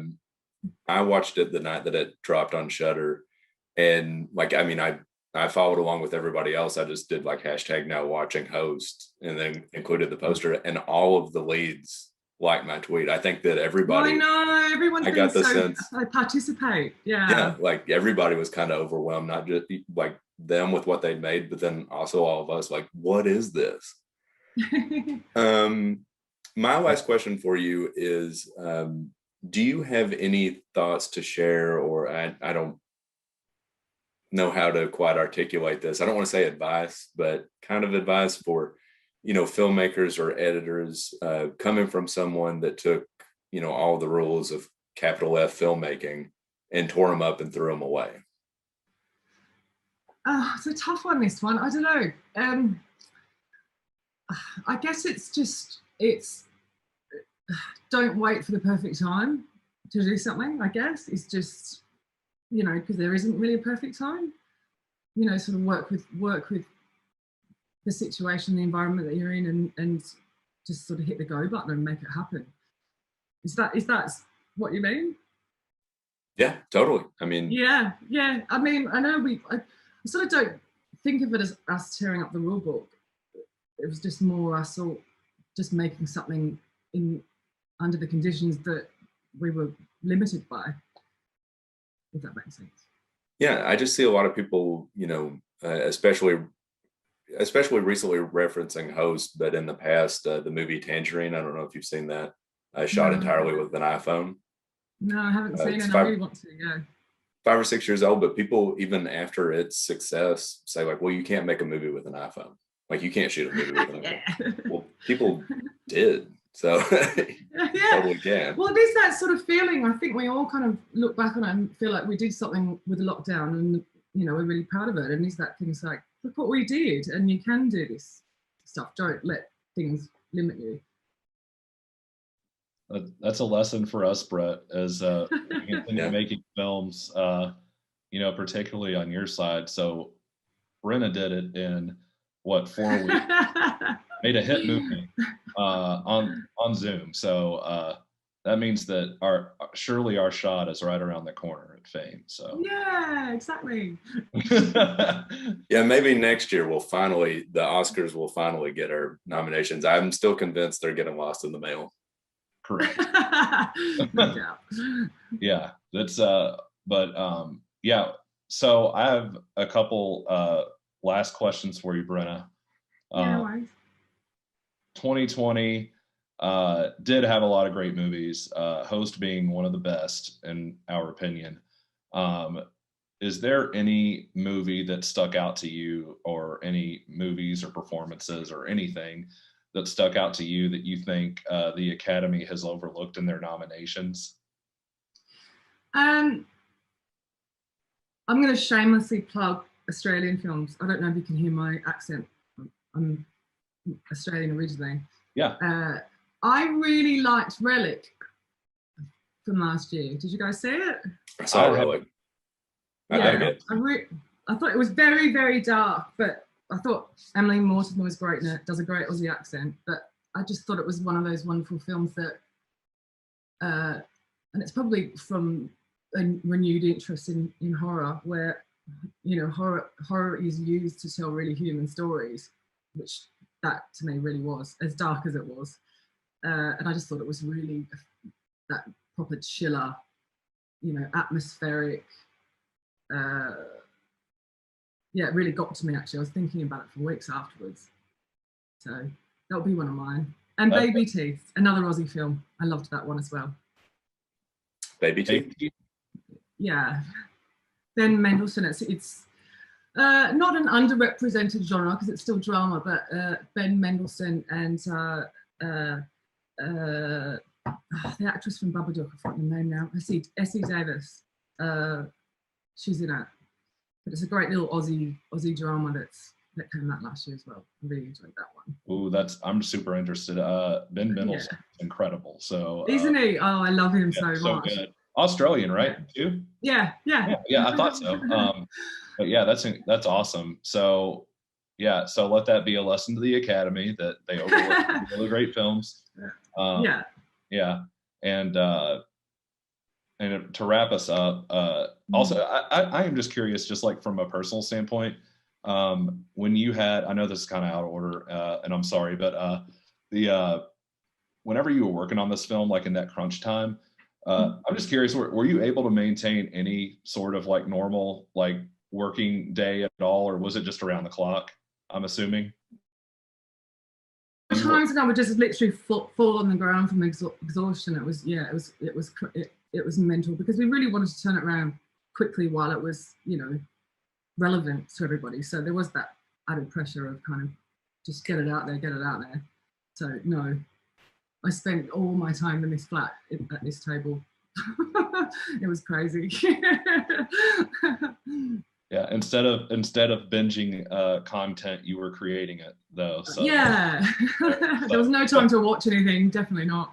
Exactly. Yeah. So so you missed the Tiger King, like when it right when it came out. So I caught up with it later on. Yeah. Exactly. So, awesome. Well, that's incredible. So we were really excited to talk to you, and thank you so much for your time. Yeah, thank you. To wrap us up, do you want, where can we find you on social media and see what you're up to?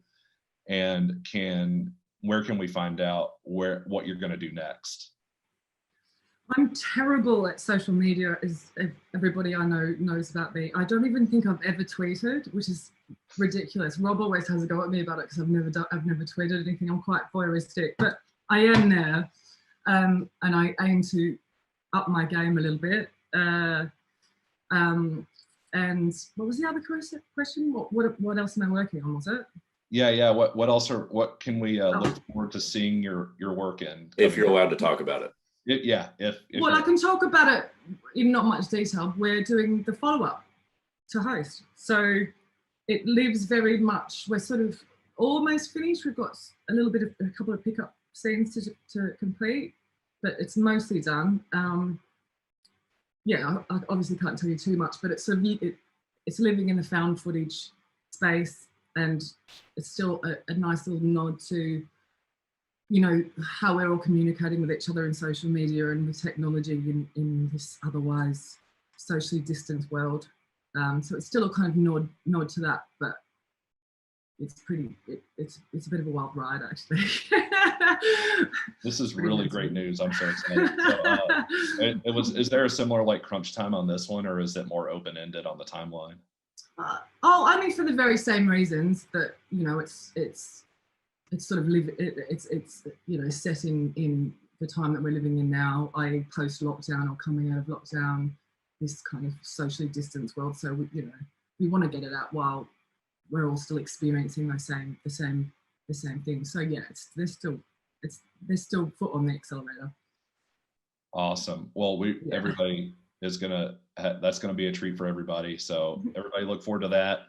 And then we wanted to give you just a moment to plug the charity, so everybody can be aware of where they can make donations for a cause that's near and dear to your heart.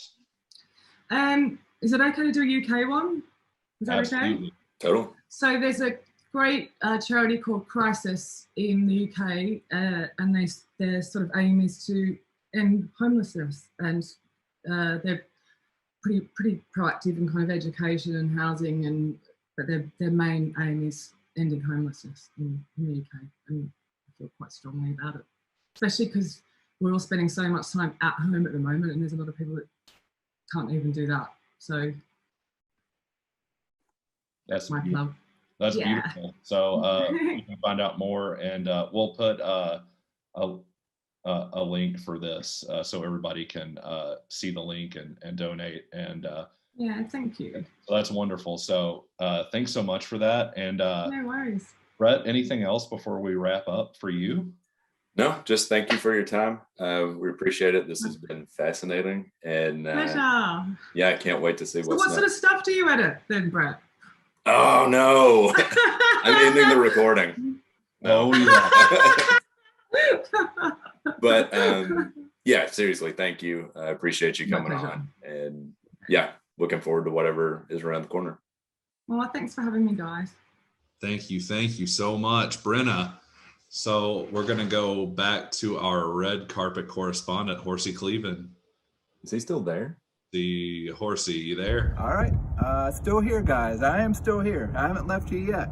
Can you hear us? Do you think starting to feel a little alone out here at Yes, the it theater. seems like he's responding So to somebody. took my jacket off, took my mask off I didn't, because did you? there was nobody around, and there's a couple abandoned cars in the parking lot.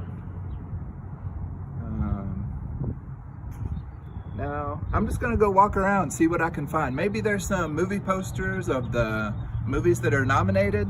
I don't know. I'm just trying to find something here. Oh, this is kind of going off the rails, isn't it?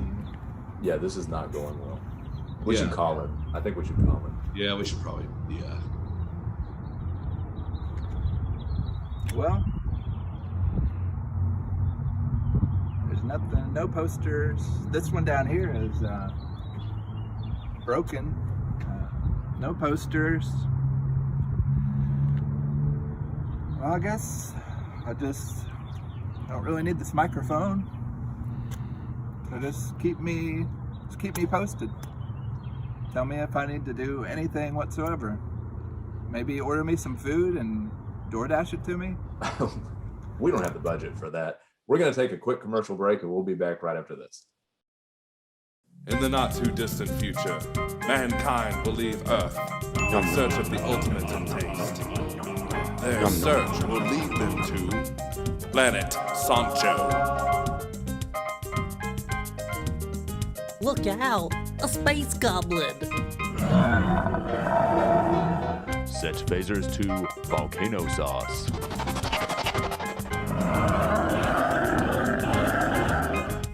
Permission to party, sir?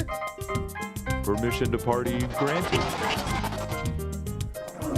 Taco Tico Lexington.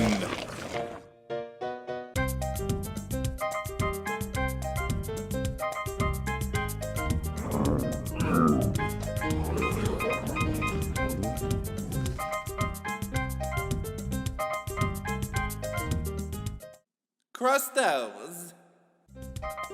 Seasoned beef burrito. Creamy refried beans. Oh, yeah.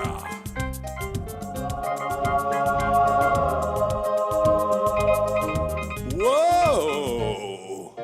It's all about the taste. That's our... No hair, no problem. Shredded cheese wig.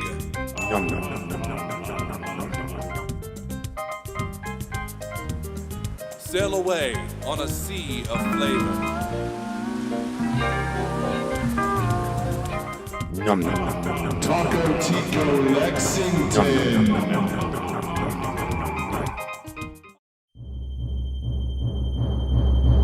This transplant is not going to be easy, Brad. Necessary for you, given your problems are largely hereditary, but not easy. I know that this is a lot to take in, but I have complete confidence that this transplant will work. Not only do I believe it will work, I believe afterwards you will be a man transformed. Totally different, totally new. Everything is going to be fine, Brad. Everything is going to be fine. Everything is going to be fine. Everything is going to be fine. Everything is going to be fine. Everything is going to be fine. Everything is going to be fine. Everything is going to be fine, Brad.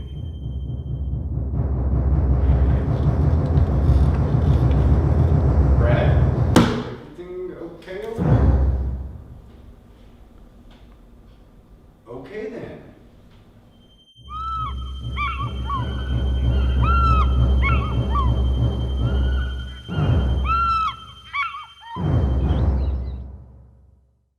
Good day, fellow cinemaphiles. My name is Matt Mueller, known to many of you as Elmer McRiverbottom. Brett and Brian approached me several weeks ago about reviewing the Academy Award Best Picture nominees this year, and I enthusiastically said, yes. I agree with them, really, that there were few people more suitable for the job, seeing as how the last motion picture I've seen in theaters was 2016's Boo! A Medea Halloween. Prior to that, the film I saw most recently in theaters was 2015's Chappie, during which most of the time I spent sick in the men's restroom. Altogether, I enjoyed my Chappie experience more. I tell you this to prove that I only see quality movies in the theaters. Frankly, nothing has met my standards since then. I also tell you this to note that I come at this with a fresh eye and a fresh mind for the film, not clouded with recent flops and Netflix piffle and cinematic garbage. Perhaps this year's nominees will be different. Now, I haven't seen any of these films. Who has the time? But I have glanced at their IMDb pages. Well, some of them. Let's get into it. The Father, starring Anthony Hopkins, who I think was the nice elderly gentleman from The Mask of Zorro. This deep dive into a family patriarch facing dementia isn't afraid to take the audience along for a harrowing view of what it may be like as you realize your mind is turning against you. Oh, that's too dark. I want to watch a movie to escape the brutal shackles of daily existential dread, not stare at a screen to hand me those exact things in an all too realistic portrayal. We just hit the 1-year mark of a global pandemic. Why did these filmmakers decide what we needed was more sadness and worry? Moving on, Judas and the Black Messiah. I have seen the poster for this film, and it had a lot of serious looking faces on it. Judging by the title, I presume this was a Jesus Christ Superstar sequel or maybe prequel, but the synopsis that I read leads me to believe this is not the case. Seriously, what was wrong with B-Movie or Good Burger? Can't we make more of those? Mank. I read the synopsis for this and I got lost 6 words in. This looks like some fantastic ode to Hollywood that only people who were alive in 1930 are going to appreciate, like that Hail Caesar movie that the Coen brothers did. Or else it's a movie for people who work in Hollywood now and have actually seen Citizen Kane, unlike the rest of us who just lie about having seen it. This movie is in black and white. I think I've covered it. The next film is Minari. A Korean American family moves to an Arkansas farm in search of its own American dream. Amidst the challenges of this new life and the strange and rugged Ozarks, they discover the undeniable resilience of family and what really makes a home. The running time for this film is 115 minutes. Filming lasted 25 days. Nomadland. My dad and stepmom said they watched this and said, I quote, I won't spoil it for you, but after watching this, I would never want to be a nomad, end quote, or something like that. Okay, I enjoy watching Frances McDormand. This isn't a slight against her, but this looks depressing AF. What's the deal? Where are the Mrs. Doubtfires? Where are the simple pleasures, the Milo and Otises, the Harolds and Mauds? You can have heart and comedy and so much more without crushing agony and sepia tones of people just looking bleakly into the distance. That is real life. I already see a Starbucks and a CrossFit place on each street corner. Real life is filled with reasons to be sad. Okay. Promising Young Woman. Oh, a black comedy. Let's see. Nothing in Cassie's life is what it appears to be. She's wickedly smart, tantalizingly cunning, and she's living a secret double life by night. Now an unexpected encounter is about to give Cassie a chance to right the wrongs from the past. Okay, so I actually did read the whole plot summary of this, and this stuff is dark, like really black comedy. We're zipping past Misery and Bernie and into pitch black territories. I'm not comfortable with that. You know, people say they're watching the Super Bowl, but they're really flipping over to the Puppy Bowl every few minutes. The Sound of Metal. Okay, I'm not even going to bother with synopsis anymore. Too depressing. This poster has a drummer on it. He looks like he's trying to prove something by drumming shirtless and staring at a point above the camera. I don't like him. Drumming is too noisy. Pick a calmer instrument, a flute, a handpan drum, a piano even. People don't need more noise, making this crazy world that much more unbearable. 0 stars. The Trial of the Chicago 7. Oh, I actually know this one because there was a period where the internet beat my head over and over again with apparently how incredible Sacha Baron Cohen is at acting. That's all the internet wanted me to know about this film, how great one of its actors was. I get it. He's an actor. He's supposed to be good at acting. Do I know what this movie is about? No. Some courtroom drama, some protests where he's screaming at him into a megaphone, some story about unrest and drama and sadness. So it's basically Judge Judy or the Nightly News with Brian Williams. I'm tired of this. I want this to end. That's all the movies listed. And not one of them nominated was the 1994 animated musical comedy masterpiece, A Troll in Central Park, starring Dom DeLuise, Cloris Leachman, and Charles Nelson Riley. I have been waiting 27 years for this celluloid gem to receive its given due praise. And every year I'm disappointed. Therefore, though I am not on the selection committee, I am awarding A Troll in Central Park the Oscar this year. Don Bluth deserves some praise.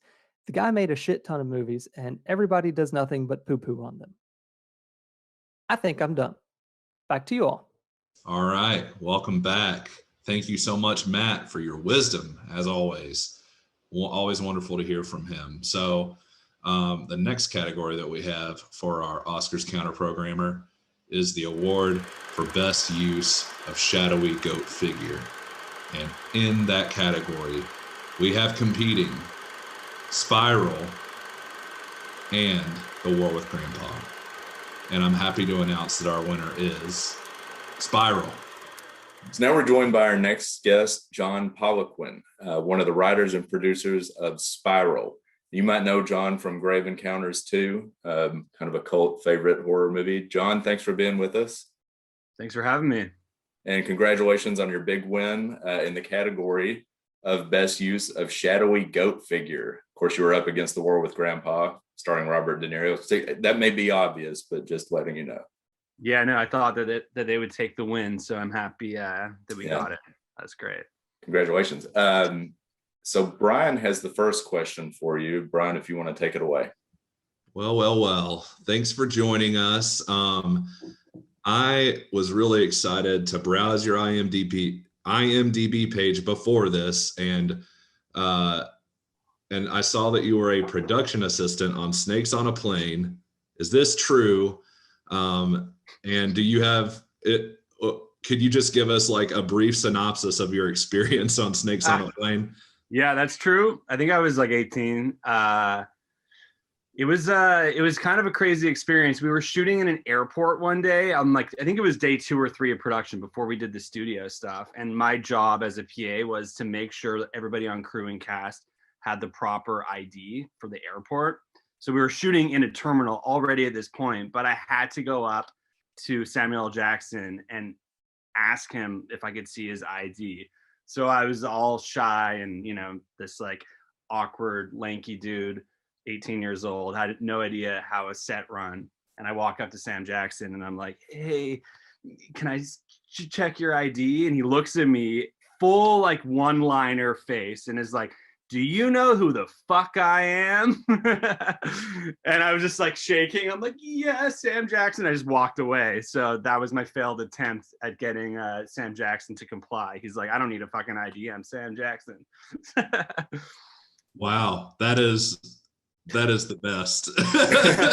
You should have called the I think police. that was on my him. second day on set ever, so it was a learning experience. I was like, cool, don't piss off any stars because they own the space. That's beautiful. I've got a Snakes on a Plane poster in my room that I'm looking at right now. Nice. And he's holding a snake and he says, "Enough is enough. I've had it with these motherfucking snakes." And and that was also the first movie that I saw the night I moved into college freshman year. So I just have a lot of There you go. greatness or like good memories attached to it. So thanks Yeah, for thanks for sharing that. That's another good one. So we also shot in Canada for Hawaii. If you remember how it's like set in Hawaii at the beginning, those do not look like Hawaiian forests. As we were shooting in the motorcycle sequence, I was like, this is not going to sell. Somehow it sells, you know, I don't know. They have enough aerial shots of like coastline intercut with like Canadian woods that I guess it sells. Movie magic. That's awesome. I really appreciate I really appreciate all the background on that. So and I also on your page noticed that you kind of started, if I'm not mistaken, you started out kind of like in the music video world and worked with a lot of bands. Shout out to Arkells. I like that band a lot. Cool. Was that like your original intent to work in that world? Or how did you like wind up in that? Yeah, I mean, it was a way in. I was working on film sets as a PA, as a camera assistant, and making shorts on the side. But I think at that time, a lot of people my age were coming up through the music video side. I always loved music, but it was never my like end game intention. It was definitely kind of to get my foot in the door. And it was great. I made like 100 music videos. Canada at the time, especially, we had a really good financing arm that was a part of MTV Much Music, where they would throw 40, 60 grand at like young directors to go out with bands. So it was a really good like film school almost, just to get my like 10,000 hours on set as a director, like at a pretty young age. So yeah, it's good times. Yeah, awesome. And what were you intentional on moving into the horror space? Like I know Brett mentioned Grave Encounters 2. Was that like your first horror experience, or were you like shooting to get into that world? Yeah, I think similarly in a way, I love horror, and I always have wanted to direct horror movies. I mean, growing up, that was always like my go-to pick at the movie store, at the rental shop that I used to work at. I worked at a movie rental shop, but it's similarly in the same way. You know, this isn't always across the board, but just like music videos were a way in. Horror typically is a good opportunity for like a lot of young filmmakers to kind of like get their foot in the door in that space. So while I love horror, that's not ultimately the only type of films I want to make. I'm currently working on a few other genres right now of projects, but it was an awesome, I mean, I want to make a bunch more horror movies too. So it was an awesome way in, as well as a great place to be, you know. So Spiral, getting into Spiral, you know, it leaves the audience with, the way I took it, it does leave the audience with some hope. But it's definitely not a comfort horror movie. I know that I have a pretty long list of comfort horror, and I'm curious if you have any go-to comfort horror movies.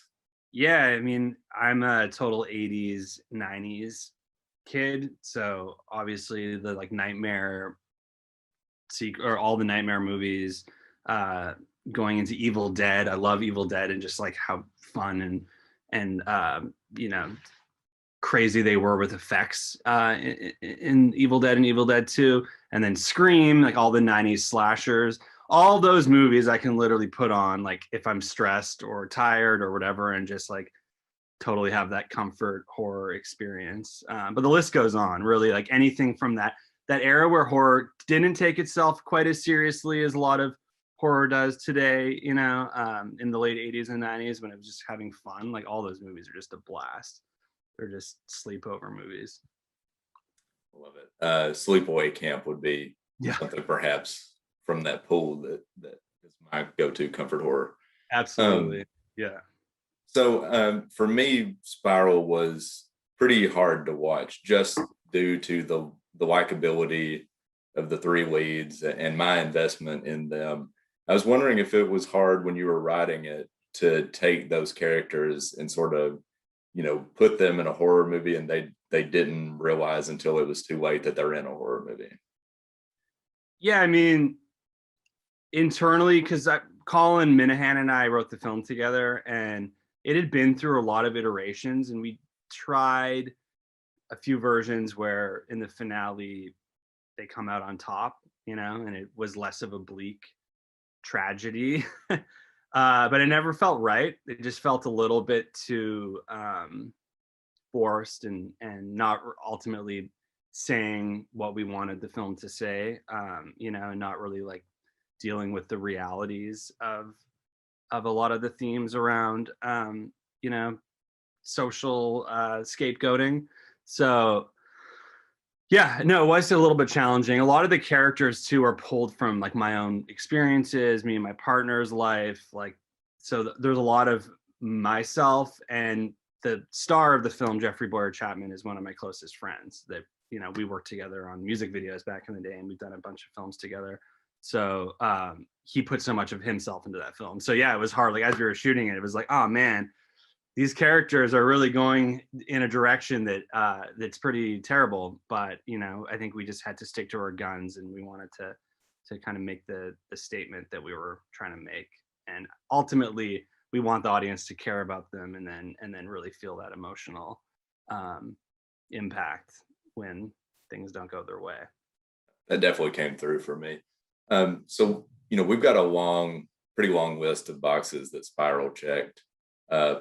I wrote a few down: possible shadow cult, ghosts, home invasion, which I know Brian loves, your mind turning against you. Was there anything when you and Colin were writing Spiral that you thought maybe went a little bit too far, or on the other side of that, was there anything that you wanted to include that just didn't quite fit? Yeah, I mean, I think a lot of our influences were, folk horror films, like The Wicker Man and Rosemary's Baby.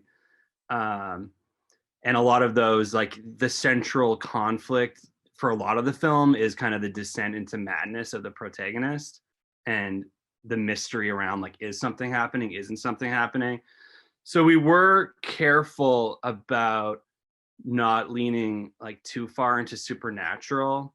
And in fact, in the edit, we cut out like the ghost girl character, because I ultimately felt that character wasn't really serving the film. And our original version of the draft, that character was actually a part of Malik's trauma. So we wanted to pull in his boyfriend from the beginning that was killed in his like teen years, and have that be more of what's haunting him.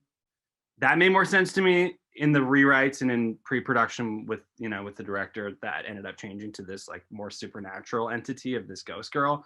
So yeah, I felt like that ingredient could have been pulled out. But overall, the cult themes and the descent into madness of the protagonist are really like at the core of what's important in the story to me. I actually kind of took the ghost girl to be like part of his madness, like the tension of, is he observing something, or is there something, is it all in his mind? Perception. Yeah. Whatever. That's what the original intention was. Like we wanted it to have a bit of I don't know if you've seen Super Dark Times, where it's all about like the guilt of the characters weighing on them.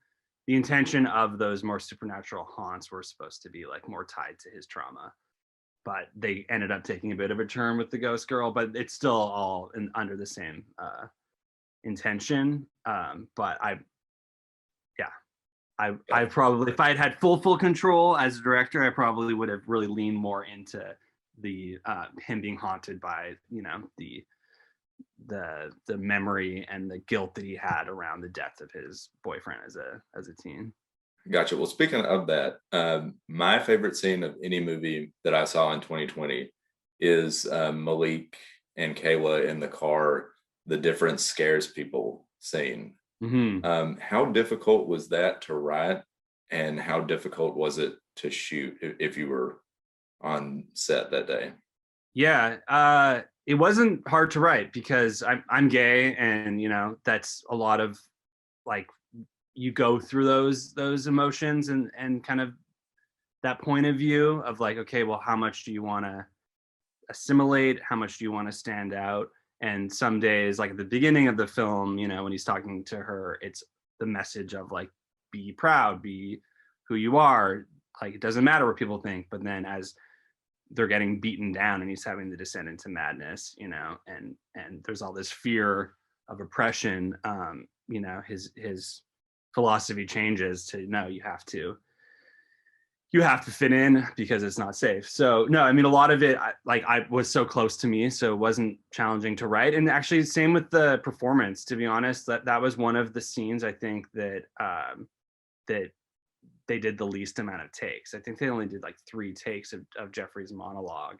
And Jeffrey was just able to tap into such a visceral, personal place that it flowed out of him so well. And it was like, that was it. We got that take. So yeah, surprisingly that scene, and I agree, that's one of my favorite scenes. But it just came from a place of truth, I suppose. So it came out easily. Yeah.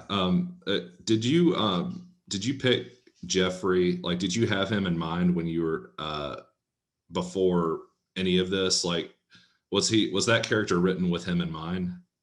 No, not originally. We did revisions once we had him cast, but the original intention, we did have a character in mind, but he was going to play a brother that ended up getting cut from the film. So he was always kind of like in our world as we were writing it, but he wasn't the intention for the lead. And like I said earlier, he's a good friend of mine. So I had him read a draft before we were even going into pre-production. And he gave really great feedback. And then as we sent it to him, and we were like, you must be this character, like you are this guy. So it evolved into being his role, absolutely, but not off, from day one. But he's obviously he's Black, he's gay. He grew up in a very small town, not far from where we shot, like 30 minutes away. It's in like rural Canada. And he was like the only adopted gay Black kid in his town. So he had so much personal history and drama ultimately to pull from, that it just made for such an authentic person to cast for that role, because he'd lived it. I'm going to come back to that in just a couple minutes. I only had really one more question, I guess, and it's more of an opinion question than anything. But you mentioned the seriousness of horror movies over the past couple of years. So I'm thinking of movies like Hereditary, Midsommar, even something as like kind of kid-friendly or semi-kid-friendly as Scary Stories to Tell in the Dark. But there's been this trend over the past few years of characters that are in a trap that, we know they're in a trap, but they don't until it starts to close. Yeah. And in your opinion, why is that something just in the past? I mean, that's been a theme off and on for decades, but just in the past few years, in your opinion, why is that something that people are drawn to more than they're repelled from? Why is that something that's resonating with us? Right. I mean, I think it's a very like universal feeling of when there's like a feeling of ominous approaching doom that you can't quite put your finger on. So I think as an audience member, as a broad audience type of theme, that is really, that connects with a lot of people. It's also, there's a lot of interesting just scenarios when you're in that perspective where it's kind of an unreliable narrator or a protagonist that is unsure what is really happening versus maybe what's in their head. It's a really interesting character study as well. So like from a filmmaking point of view, it's there's a lot to mine from a setup like that. But yeah, I mean, it's like, it does go back to those films I mentioned earlier, like The Wicker Man or like Rosemary's Baby. Similar type of arcs really in those films as well. So I think you're seeing a resurgence right now, but I don't necessarily think it's like new. It's just being told in, with more contemporary settings. So yeah, I think it's great. That said, I mean, I love Spiral and I love all those films, but I do think that there will be now a demand for some more like fun horror. I think you're seeing it with like hits like Freaky that came out this year, where it's like we're living in such a bleak world that I think that while we've had this great kind of series of films that are really touching on these like thematic cultural points where we're at, I think that there will be a demand for maybe some more escapism horror again, which is also exciting because I love that as well. Yeah, I see that probably on Twitter every day. Somebody tweets, I'm never going to read anything that has the pandemic in it. I'm not watching anything like that. So just give up. Yeah, totally. Yeah, I feel like now, I mean, I'm sure there will still be some great, bleak films coming out, and that's awesome. I'm writing a few of those as well, but I think it's a great time for also putting out content that is a little bit more fun and escaping the bleakness of everyday life that we've been living through. Yeah, for sure. And speaking of bleakness, was there a message that you were trying to intentionally wrap into this movie about the state of the world? It is like one of my favorite final acts that I've seen in a long time. Just like things keep getting worse and worse, and it goes in ways that I wasn't expecting when I was watching it. Yeah. But is there any? But it touches on a lot of things. Like prejudice, mental illness. It kind of has a lot of stuff wrapped up in there. Was there a message or messages that you were trying to convey? Yeah, I mean, there's a lot obviously layered in there. I think the main one is just like, it's more about the themes that we wanted to touch on, not necessarily like spoon feeding a message per se, but definitely like we were exploring just cycles of hate and scapegoating and how, especially with like groupthink and like cults of America, where groups of people will ultimately scapegoat like minorities or other groups, and it becomes this vicious spiraling cycle that never ends. And so we were like, we wanted to really ask the question, or at least have people watching ask the question, like, how do we break this? And I think part of breaking it is just being aware of it and having conversations, and hopefully films like this will at least like spark some of that conversation. And that was really at the center point, and the inspiration of the film happened when in 2016, I think, like leading up to the election, and we were just seeing so much of this use of rhetoric to really create divide and scapegoat minorities. And we thought this is an interesting theme to put in a horror film. So that's how we got there. Brian, did you have anything else, or do I get the last question? You get one more. Yeah. Okay. So following up on that, we have a mutual friend who's also a horror movie enthusiast, and I asked her last night. We rewatched Spiral last night to prepare, and she had mentioned she watched it when it dropped on Shudder. She had told me what her thoughts on it were, and I brought it back up to her. Here's what she said. I loved it from beginning to end, and it pretty much had me shook the whole time, but I was quite emotional throughout. It elicited a strong emotional response. A vague last question, a vague last sentence. I'm not sure what that entails, but I'm curious if that's sort of like a common reaction. Is that the typical reaction that Spiral has gotten when people talk to you about it? Yeah, I think so. I mean, it played at Brooklyn Horror Film Festival, and unfortunately that's the only time I've been able to watch it with an audience.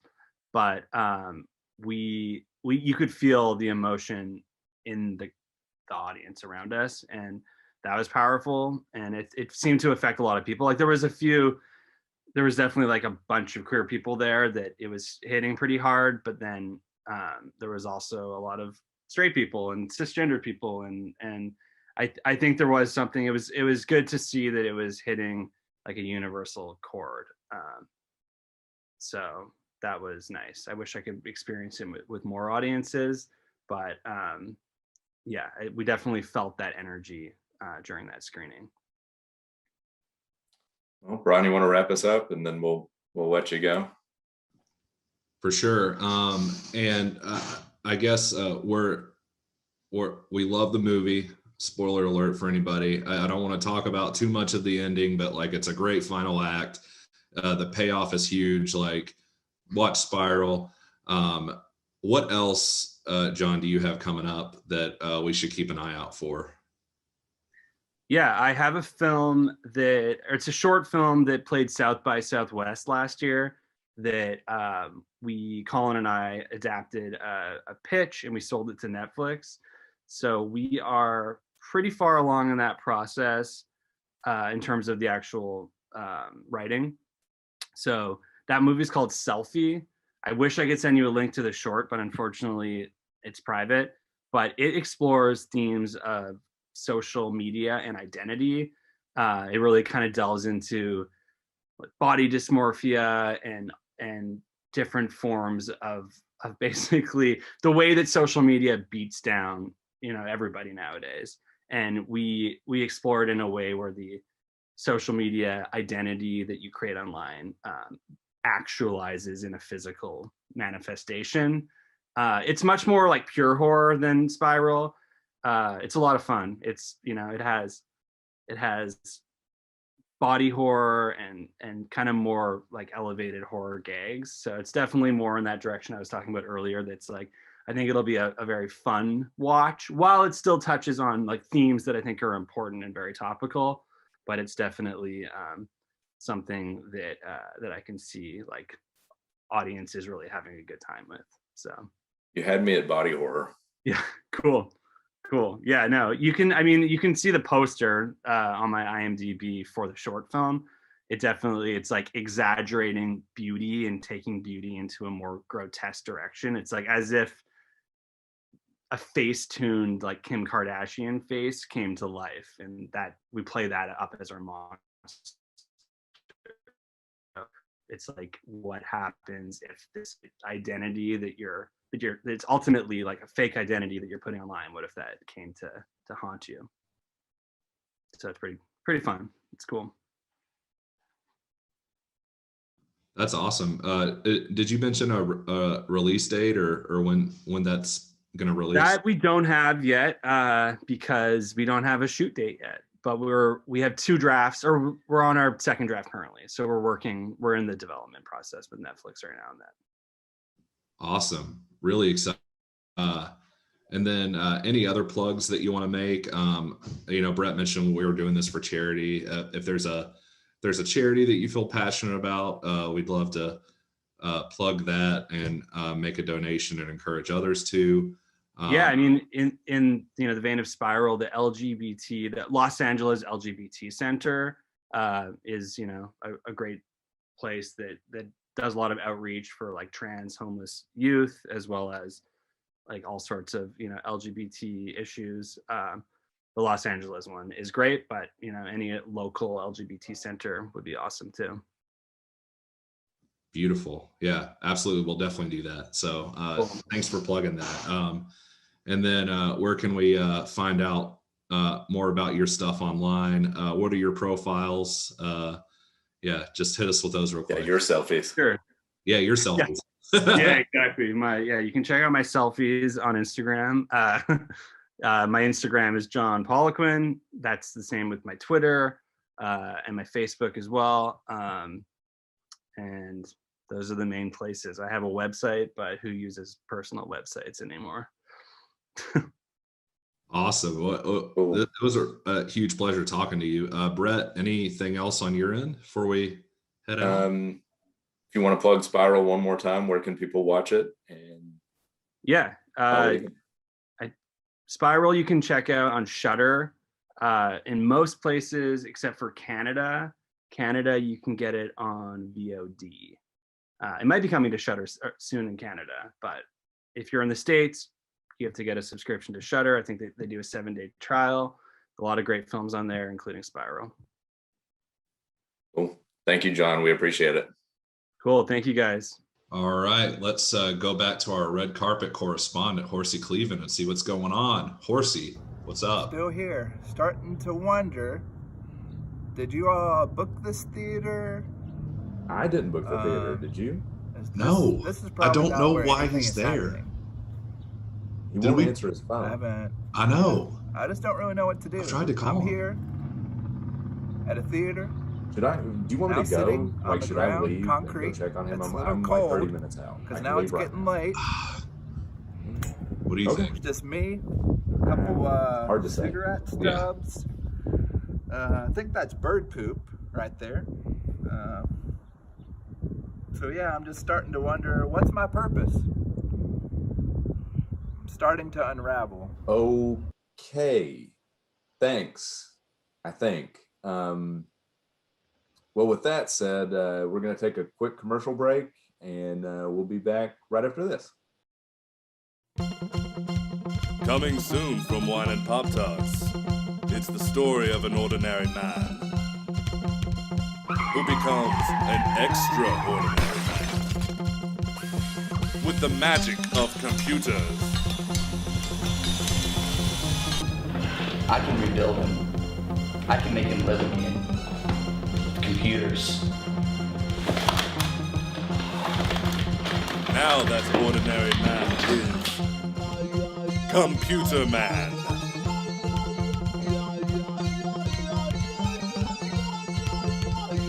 He's a stronger man. He's a faster man. He is Computer Man. The year is 2012. Computer technology has just been discovered. They said the world would be a better place with computers. But is it? In this distant future, the intelligence of computers has far surpassed that of humans. And life as we now know it barely exists. But for one man, life no longer exists at all. Except as a computer. It's like I'm man and machine. You're still the man I love. No! You must go. You must leave me. I'm not a man anymore. I'm a computer. But I love you. You can't. You mustn't. Don't you love me anymore? I'm not for certain. When the car hit me, my heart exploded. When my head hit the pavement, my skull cracked open and part of my brain leaked out. My genitals were, of course, turned into giblets. Where my heart was, now there's a mainframe. All my memories of us together are now filed away on diskettes. My genitals are still giblets. What I know for certain is I'm not the man you fell in love with all those years ago. I'm different now. But you can still use your computer powers for good. But how? Now he's hitting the streets, cleaning up crime.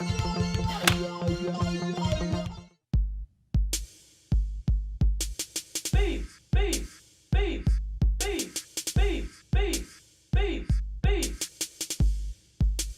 My favorite thing. Beef, My favorite thing. beef, beef, beef, beef, beef, beef, beef, My favorite thing. beef, My favorite thing. beef.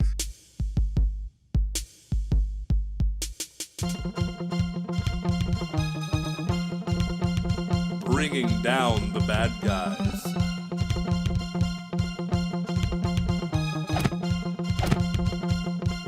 You've been computed, and you hit the information superhighway. And getting the girls. Want to see my floppy disk? Care for a glass of Chardonnay? I can't. Liquids might cause my motherboard to short circuit. I find myself generally confused and frightened by computers. Most people find computers confusing and frightening. They're frightening and confusing. But I find myself strangely drawn to you. Come closer.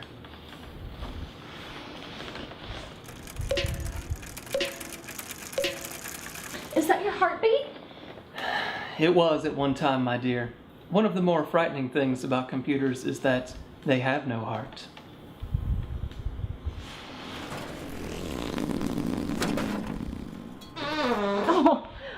Oh my. What was that? Sounds like my primary grungulator is beginning its first phase of quadratic functions. What does that mean? I'm shitting. But what happens when everything goes wrong? I'm sorry, but it appears you have a virus. Doctor, what does that even mean? Soon, your behavior will start to change. All the good you do will turn to evil. You'll have no control over your actions. It just doesn't make sense. This was supposed to be the miracle of technology come to life. But is it a miracle, Doctor? I was born a man, but turned into a machine. This isn't a miracle, this is playing God. And when you play God, there are consequences. No! No! Coming soon from Wine and Pop-Tarts, it's a glimpse into our future like nothing you've ever seen before. This is the destiny of modern technology. This is computers run amok. This is our future. This is Computer Man. This film has not yet been rated. Okay, we're back. Welcome back to the Wine and Pop-Tarts Oscars Counterprogrammer live stream. Doing this all night for God's Pantry Food Bank. So keep the donations rolling in at godspantry.org. And I'm happy to share with you, Brian, we've got our next category coming up. You ready for this? I'm ready. What if I told you that this is a double header, 2 interviews with 2 different guests? I would say that that's insane, but I'm intrigued. It's real. And the category is Best Satanist Grandparents Trying to Resurrect a Dead Grandchild via Reverse Exorcism. And the nominees are Anything for Jackson and The War with Grandpa. And the winner for Best Satanist Grandparents Trying to Resurrect a Dead Grandchild via Reverse Exorcism is, this may be the upset of the evening, honestly, Anything for Jackson. Yes. And we're joined now.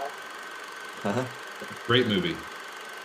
And we're joined now by writer-producer Keith Cooper from Anything for Jackson. Well, thank you, Keith, for joining us on this live stream celebrating the movies that are getting Oscars from Wine and Pop-Tarts. And thank you for being on the program and taking the time to do this and talk to us real quick.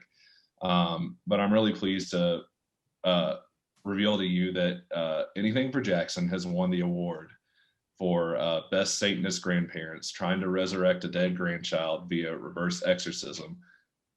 So very proud. That's as good as it gets. That was always the goal. Actually, when I started writing this, I said there is a category that nobody ever approaches, and I was like, that's the one. If I can do that, I can tell my parents I made it. So that's great, though. Thank you. That's wonderful. You made it. And not only did you win, but you won against Robert De Niro in the 2020 film The War with Grandpa. So, I'd say that this is really something that would probably blow your parents' minds. So that's incredible. So. Yeah. I clearly didn't know the premise of that movie. I thought it was a little bit more lighthearted, but I didn't know him and the kid were like trying to resurrect a baby. That's good for them. I'm gonna have to check out that movie now. I haven't seen it yet. Yeah, it's basically the same, just less good. It's the same movie. Okay, yeah. Awesome. I feel really underdressed. You guys are wearing ties. I didn't know this was formal. I'm so sorry. Thank you so much. You're the first guest so far to notice that we do look very professional. So yeah, it's nice. It's like a half Windsor you got going there. That's correct. Yeah, I looked it up on YouTube 10 minutes before this. So so yeah, but we really appreciate your time, and my pleasure. Yeah, I guess this goes without saying, but we really loved the movie. So really loved Anything for Jackson. Oh yeah, thank you. That's very kind. And I'm gonna hand it over to Brett to start his line of questioning, and I'll jump. Beautiful. In. Okay, so Keith, I've watched Anything for Jackson twice now, and you and I don't know each other, but I feel like we should. I mean, the sensibility of anything for Jackson is so my sweet spot. It's so dialed into what I enjoy. Awesome. So there's two things that stood out to me, following up with that. One of them was the first one. I'm hesitant to say horror comedy, right? Like I feel like if I say horror comedy, people will be like, "Oh, Shaun of the Dead." Yeah, I dig Shaun of the Dead, but I'm thinking more in line with like Return of the Living Dead, Basket Case, things like that. Amazing, yeah. So Joe Bob Briggs said once that the perfect ratio, the golden ratio, is 80% horror and 20% comedy, which is, I feel like, exactly where anything for Jackson hit for me. So I'm curious, when you set out to write this movie, did you set out like straight up horror? Were you planning to bring in some humor to begin with? Yeah, I mean, I think everything should have some levity. I think that's just my personal type. I mean, I mean, unless you're writing Schindler's List, I suppose you should keep that fairly serious. But I mean, you have to kind of have the ups and downs, right? Like, so I feel like the levity it can disarm you a little bit too, and get you a little bit more scared. But also too, I mean, I don't think we said we weren't certainly between Justin and I, we'd said, we don't want to set out and do punchline, gag, punchline, you know what I mean? But just the reality and trying to find the comedy in the realism is really what we go after, and what I certainly like to write about. I always use the scene in Fargo as an example where they kidnap her, and spoiler alert for anybody who hasn't seen Fargo in the last 20 years. They put the bag on her head and she's kind of running around the house, and they're laughing and stuff. I was like, well, but it is funny because she's smacking into stuff, but that would be terrifying. Like, that really is what you would do. Like, if somebody had a bag, you just make a run for it, right? So it's just, it's the same thing. Old people trying to use technology and stumbling and not knowing what, Tinder acronyms are out there and things. So that was sort of more it. It wasn't set out to make super fun comedy, but certainly, lighten it up a little.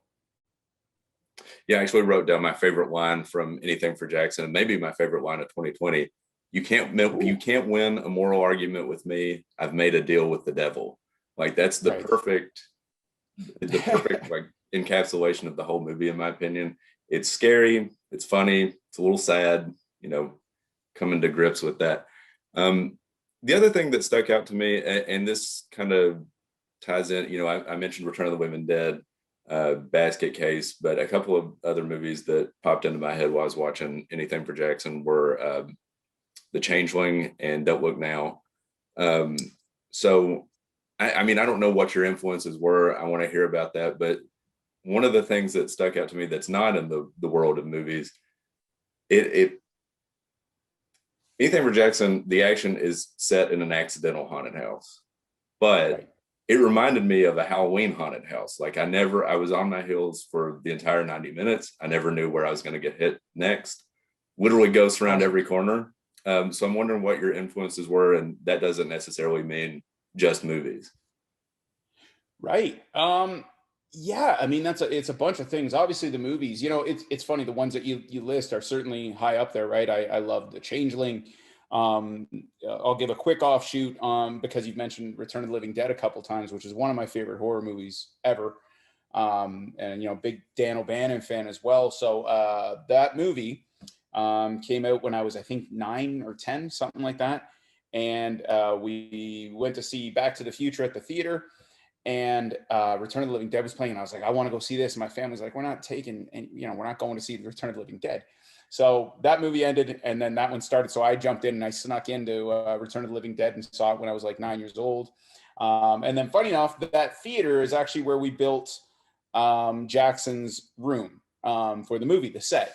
It was our childhood, Justin's childhood theater. I saw a few movies there when I was a kid, and it just happened to come up around the same time that we needed to build a set. So it actually, there were better locations, but for the nostalgic purposes, we did build it at that theater. So it was a nice little tie-in. As far as influences go, I have kids, not grandkids yet, thank God. But and it's just the idea, if I, heaven forbid, lost one of my children, and they wanted to haunt me in my house, I really wouldn't be scared. I would encourage it. I would be like, yeah, come all the time, like you want to see your kid again. So I think that was what we'd set out was, what's a horror movie where you don't want to leave the house? Because that's always the first thing you say is just get out. Like, it's not hard. Like, just go away. So that was probably the biggest influence as far as that goes. Beautiful. And where's this theater located? We are about now that you've heard me say about and house, you can tell that we're in Canada. So we're about an hour and a half north of Toronto. Okay. And the house is actually my house that we filmed in. So that's where I am right now. Yeah. You can kind of see a little bit behind me. Oh, wow. This is the kitchen area and stuff. So that was, I think, the first tech. Brian and I watched it together on Sunday night, texting back and forth. I think that was the first text you sent me, Brian, was how cool the house was. Yeah, I was like, this house is seriously dope, though. All ghosts considered. It's a big tree house. That's what we bought here. So yeah. Cool. Yeah, so cool. And it's not in a tree. Sorry, I don't want to give that impression. You've seen the movie, yeah. It's shaped like one. Well, I'm gonna try not to look behind your shoulder and scared of anything. So, but that would have been good. I should have planned that. That would have been awesome. Yeah, there were a ton of things that happened in this movie and creepy things that popped out of corners and everything. Were any of those ghosts or paranormal experiences based on anything real of your own like fears or anxieties? Like the dental trauma particularly stuck out to of us, like, and things like that. So yeah, it's really interesting. So when I was writing that part, I was trying to think. I wanted to tap into something different, so I actually did a lot of dream analysis. And so it's the characters are kind of based. I'm not sure how spoilery we're going on this one. Are we walking a fine line? So I'll just say that all of these things relate to each of the characters, the ones that they're haunted by, right? Like the flossing thing with the teeth. In your dream, it actually represents like losing control. So that's why Henry is affected by that one, because right up until then, he's very, calculated and meticulous. And then that's when everything starts to fall apart for him. Audrey is haunted by her, again, things getting kind of out of control in size and things like that. That's my typical sign. And, just being haunted by her trauma and her loss and things like that. So that was really what I wanted to do when it came to the ghosts. I wanted to tap into people, and it's worked nicely because everybody kind of seems to identify with different ghosts based on maybe what your nightmares or phobias are. So, I was really happy with that. And yeah, Justin's visuals were incredible. Oh yeah, incredible. And I think that's a cool link that I guess it wasn't apparent to me I just watched it for the first time. No, that's okay. Yeah, it's you can just give me all the credit for that. That's great. Yeah, that's awesome. So but something else that I wanted to ask you about was there seemed to be like almost like a hesitancy and moral dilemma of like, particularly on the grandfather's role, where what they were doing in this movie felt, uncomfortable, where like they, he knew that they were doing something, sinister, and seemed to have, take issue with that occasionally, and, kind of have like a crisis of conscience sometimes. And my question is, was that an intentional choice? Because every other movie that I can think of about Satanists, they're all pretty bought in. Like there's not a whole lot of, are we doing the right thing? Lucifer thinks it's fine, so we're going to go ahead and do it. Right. But yeah, this was that intentional, and I just thought it was a unique aspect of the story. Thank you. Yeah, it was definitely intentional. I kind of always have gone by the rule of it's pretty easy if I want to make you feel bad in a movie, I'll just give a kid a puppy, and then you kill the puppy, and you'll be like, oh, that poor puppy, that poor kid. Like it's very easy to manipulate you. But if I can make you feel bad for two people who have kidnapped a pregnant woman and feel entitled enough to just take that from her, then, that's sort of the challenge, right? So that was something that was really important. Justin and I both went back and forth a lot on that. How likable, how unlikable, you walk that fine line. So it was definitely intentional. And of course, with Sheila and Julian playing Henry and Audrey, it was just, took it to that much better of a place and next level. I wouldn't say I was rooting for them, but I definitely Right. wanted them to make it to the end, relatively unscathed. Right. That's sort of what I always say. I'm like, you're like, I don't condone what you're doing, but I understand it. You're like, yeah, I get it. I get why you would want to do this. Still terrible. Still awful what you're doing. Does this fit the role of make the characters 80% unlikable and 20% likable? Is that a thing, Brett? I don't know. I don't know if we have to follow any rule. You just go with sweet grandparents, and then just you're still going to picture your grandparents, right? Just trying to kidnap somebody. I don't know. Exactly. Yeah. So, well, awesome, Brett. I'm going to hand it back over to you for the next couple. Okay. So Keith, you and the director Justin have a long list of Christmas movie credits. Just a quick scan of your IMDb page. What do you bring from writing, movies like that to something, any of those experiences to something like Anything for Jackson? It's, I mean, as far as the genres, obviously there's really nothing in common. But it's about learning to tighten your skill set. And, so I'm personally grateful that we got to make this movie now instead of, say, 7 years ago when we were both starting together. Justin certainly got just a million times better at what he does. And I think I got better too. So it was great to just be able to learn, how to write the movie you want to write. It was a great day job. So it was really great and paid the bills, kept my family fed. So I don't regret it at all. But as far as similarities, not a ton, I guess. Snow in both. Taught us how to do that. Taught us how to shoot in 15 days. That was all we had for this movie, was 15 days and $250,000. So we learned a lot on those Christmas movies. How to write to a budget and how to direct, to a budget and things like that. So yeah, I would say that was the biggest takeaway for us for this movie. Yeah, I'm a big believer in, like, it may not be the ideal job, but you can always take something from that down the road with you. But speaking of that, absolutely.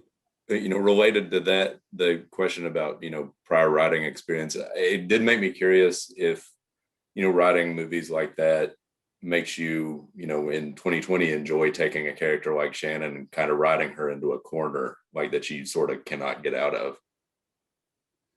For sure. Yeah. I mean, I think, obviously this movie is more where, we both want to be, and career wise, I've grown up as a horror freak my whole life. So this is what I've wanted to do since I was, a little kid. So it's definitely, far more interesting. I liked making those Christmas movies. I don't have anything against them. There's an audience, but they are certainly very cookie cutter and they know what they want. It's a can of Coke and you got to deliver that same taste every time. So when you get to make your own, it's a lot more fun to be able to write a character into a corner and say, well, how are you going to get out of this? I don't get to do that as often in those Christmas movies. There's not as much Satanism in them. So Right, exactly. Maybe someday. Yeah, someday. That's an idea for the next one. Yeah, awesome. Another question for you. Were you involved in the casting of this movie at all? I was really struck by it. Like, I'd never, to my knowledge, seen any of these other actors in this movie at all, but they were all really perfect for the role. And like, it was just, I mean, I feel like the grandparents and particularly deserve like an award for real. Like, I mean, not to count the award that you don't crap on my award, please. That's no, I'm not. Yeah, that's that came out. Wow. I'm sorry. But I want the Academy to, be on the same level as Wine and Pop-Tarts is really what I'm saying. So that'd be nice. So were you involved in the casting, and what was the experience like working with everybody? Yeah, it was the thing about this is Justin and I also produced it, so it was us start to finish. We met with a great studio, Vortex Media, who basically gave us this really cool window and said, hey, we'll give you $250,000 if you can shoot it in 15 days and be ready to go in 4 or 5 weeks or whatever it was. So that was when we started casting. Now luckily Justin was a huge fan of Sheila McCarthy from, Umbrella Academy, and, she's in like Die Hard 2, Day After Tomorrow. She's got a long list of credits. We also knew that we couldn't afford to fly anybody in on this. So we were like, okay, well, kind of what do we want to write to in Canada? So luckily we knew someone who knew Sheila. So I wrote with her in mind. I knew someone who knew Julian. So I was like, well, I'm going to write with these two in mind, and then we'll see if we can get kind of worse versions of them. And luckily they both really liked it. We got super lucky. And Yannick Besson is another, massive star. He's the star of a show called Murdoch Mysteries. And he just liked it. And we're like, we can't afford any of you guys, that, right? And they're like, no. And they were all on board. So we got super lucky. And then we also had a great casting director, Rebecca LaMarche, who found Constantina, Josh. Justin was friends with a lot of people like Caitlin, Lynette Ware came on board. So we got really lucky with casting for sure. I'm going to skip ahead quite a bit to the ending. Perfect. Brian took the before we even start rolling, and now I'm skipping to the end. Without getting real spoilery, sure. It particularly struck me the second time watching it. I wasn't quite sure what to make of the ending. So I want to know if you, in your opinion, writing it, do you think that this movie has a hopeful ending? So it's funny, we get asked this one a lot. We get, and I'll be the first to admit, we're pretty much 50-50 on people either saying, I love the ending, I love that it's open, or I want to punch you in the face because I hate the ending so much. And both are acceptable. Like when you watch a movie, I want you to take away what you take away from it. So I know I have my own version, but I'd love to hear what your version is, both of you, and then I'll see if I can answer after that. Is that post-recording or now? Without being too spoilery. Should we do that after we record, or should we do that now, Brian? Okay, yeah. Let's do that. Let's do that. So, but it is funny. I get asked a lot to give mine, and I'm like, I prefer to just ask what people thought of it and take theirs, because I don't want people to have a locked-in way of saying the writer said it's this, because that's just my idea. I avoided that question so horribly. I'm so sorry. That's awesome. Yeah, well, and in post production, we will that's right. Our opinions. Go for it, Brett. You got the next one. Okay. Also, after the ending, I was watching through the end credits, and I saw your name pop up again in the music credits. Can you talk? Is there a story there? Can you tell us a little behind the scenes there? Yeah, I mean, I've been a musician my whole life as well, and that was just something that I'd done for a long time before I got into. So my career path has always been musician. Then I was an animator for a long time, and then I got into screenwriting. And with the music, same thing. It always comes down to that opening thing of just how much money do you have and how much time do you have. So I sang the opening song for the Daisy bit there in the opening. Luckily, we had John McCarthy, Sheila McCarthy's brother, who's done a ton of score for incredible, huge Hollywood movies. Just really wanted to work with his sister, and we couldn't afford him either, but he just really wanted the kid on board. So he just knocked it out of the park. And I was like, I can record the vocals. I have my friend Marlon Gibbons who can do the piano for me, but then John's going to have to clean it up and make it sound old timey. So he did an amazing job there. So I think that was the only song that I contributed to this one.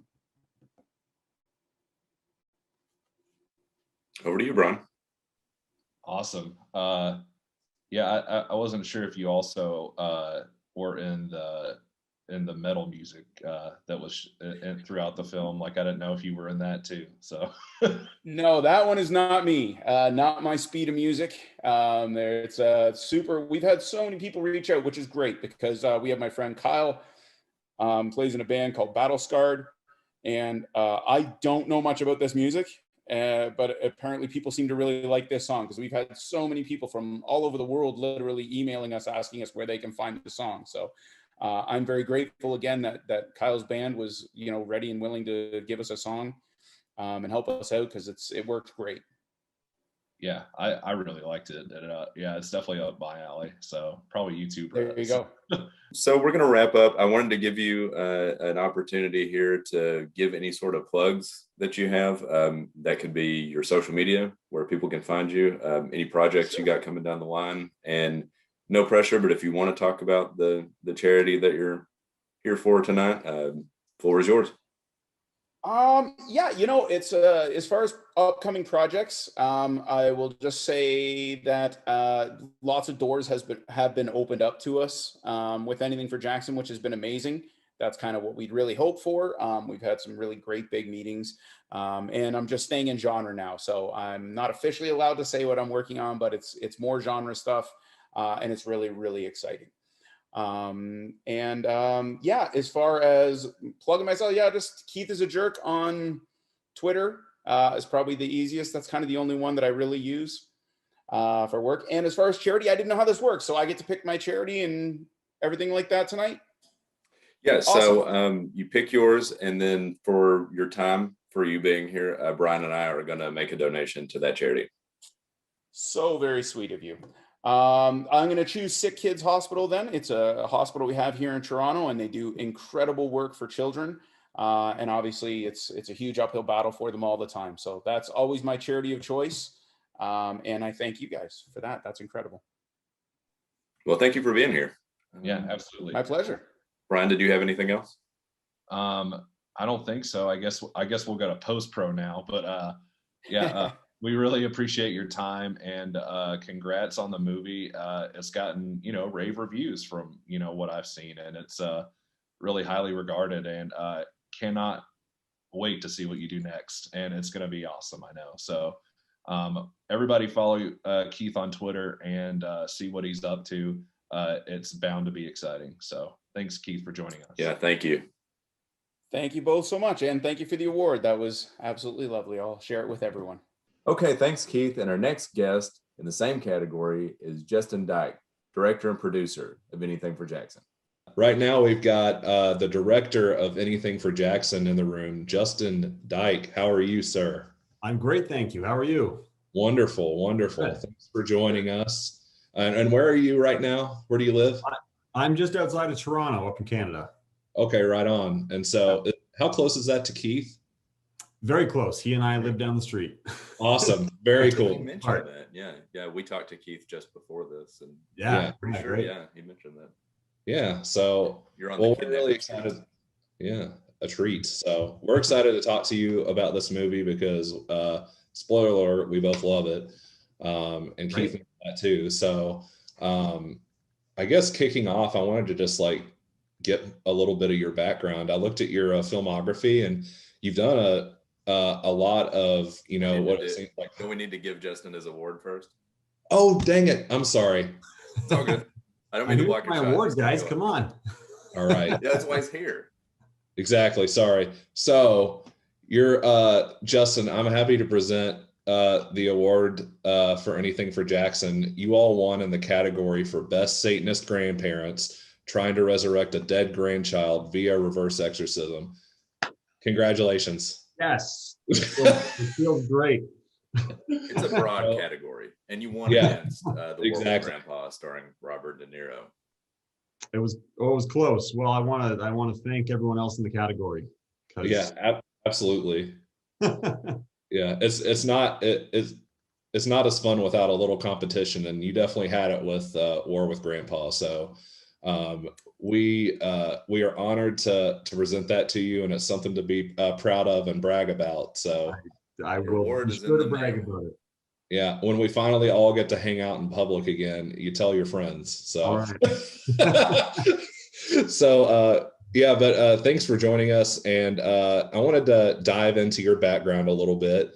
I looked at your filmography on IMDb and saw a lot of holiday movies, like some romantic movies, and I was wondering how you got into that world, and what sticks out of great experiences that you've had, projects that you really enjoyed before Anything for Jackson, and also what have been some lessons that you've learned that you've taken to working in a horror movie?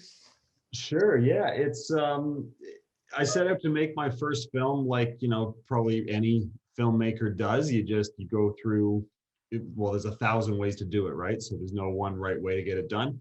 I was pursuing it forever, and I was working in the film industry. From very early on, I wanted to make movies, and I figured no one's going to shoot them for me and no one's going to edit them for me. So I learned how to do all that stuff. Managed to get employed in the camera department, working as a cinematographer, working as an editor. So I was just doing everything I could to earn money and stay within the film industry.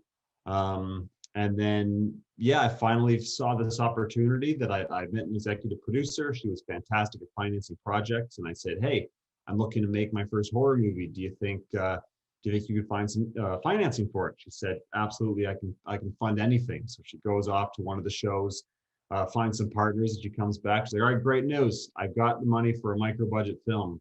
But the bad news is it comes with this script. And she handed me a script. It was about a kid playing soccer with a monkey. So it was a far cry from the horror movie that I was looking to do. But hey, I didn't have a movie under my belt. So I thought, once I make a soccer monkey movie, they're bound to come knocking on my door to ask for a horror film. So I made that movie, and it was an experience. Don't work with monkeys. Monkeys bite. The animal wrangler whispered in my ear that monkeys carry old world diseases, so you don't want to be anywhere near a filthy little monkey. But we made the movie, and it went well, and a bunch of people liked it, so that turned into another movie, and that was a Christmas movie about talking animals. And then it just kind of perpetuated from there, and I fell into this really weird career where I'm making these kids and family projects first for like no money. And then that moved into, I made it to the big time, and I started doing movie of the week Christmas films. And we worked with union actors, and we brought in, celebrity cameos. And it was, I learned a ton doing that. That was my film school. And so I just started churning those out, and I got to over like 30 films over 7 or 8 years before I finally found the financing for Enemy for Jackson. So it turned into this really weird day job. Those Christmas movies, especially, they were kind of ended up being my bread and butter. You make the same movie over and over again, but that's what people want. You're just making a product. It's got to be entertaining. It's got to have a happy ending. Everyone's got to look great and have their hair's always done. Nothing's ever a mess. Even tears. One of my favorite actors I work with, I have to tell her all the time, like, you can't use HBO tears. You got to bring Hallmark tears to this, because they can't be too sad. So yeah, it's an experience. It's still filmmaking, right? Like, I'm still working with a crew. I'm still working with actors, working with some phenomenal actors. As I said, I've got to hold them back from some of their performances so they fit into the genre.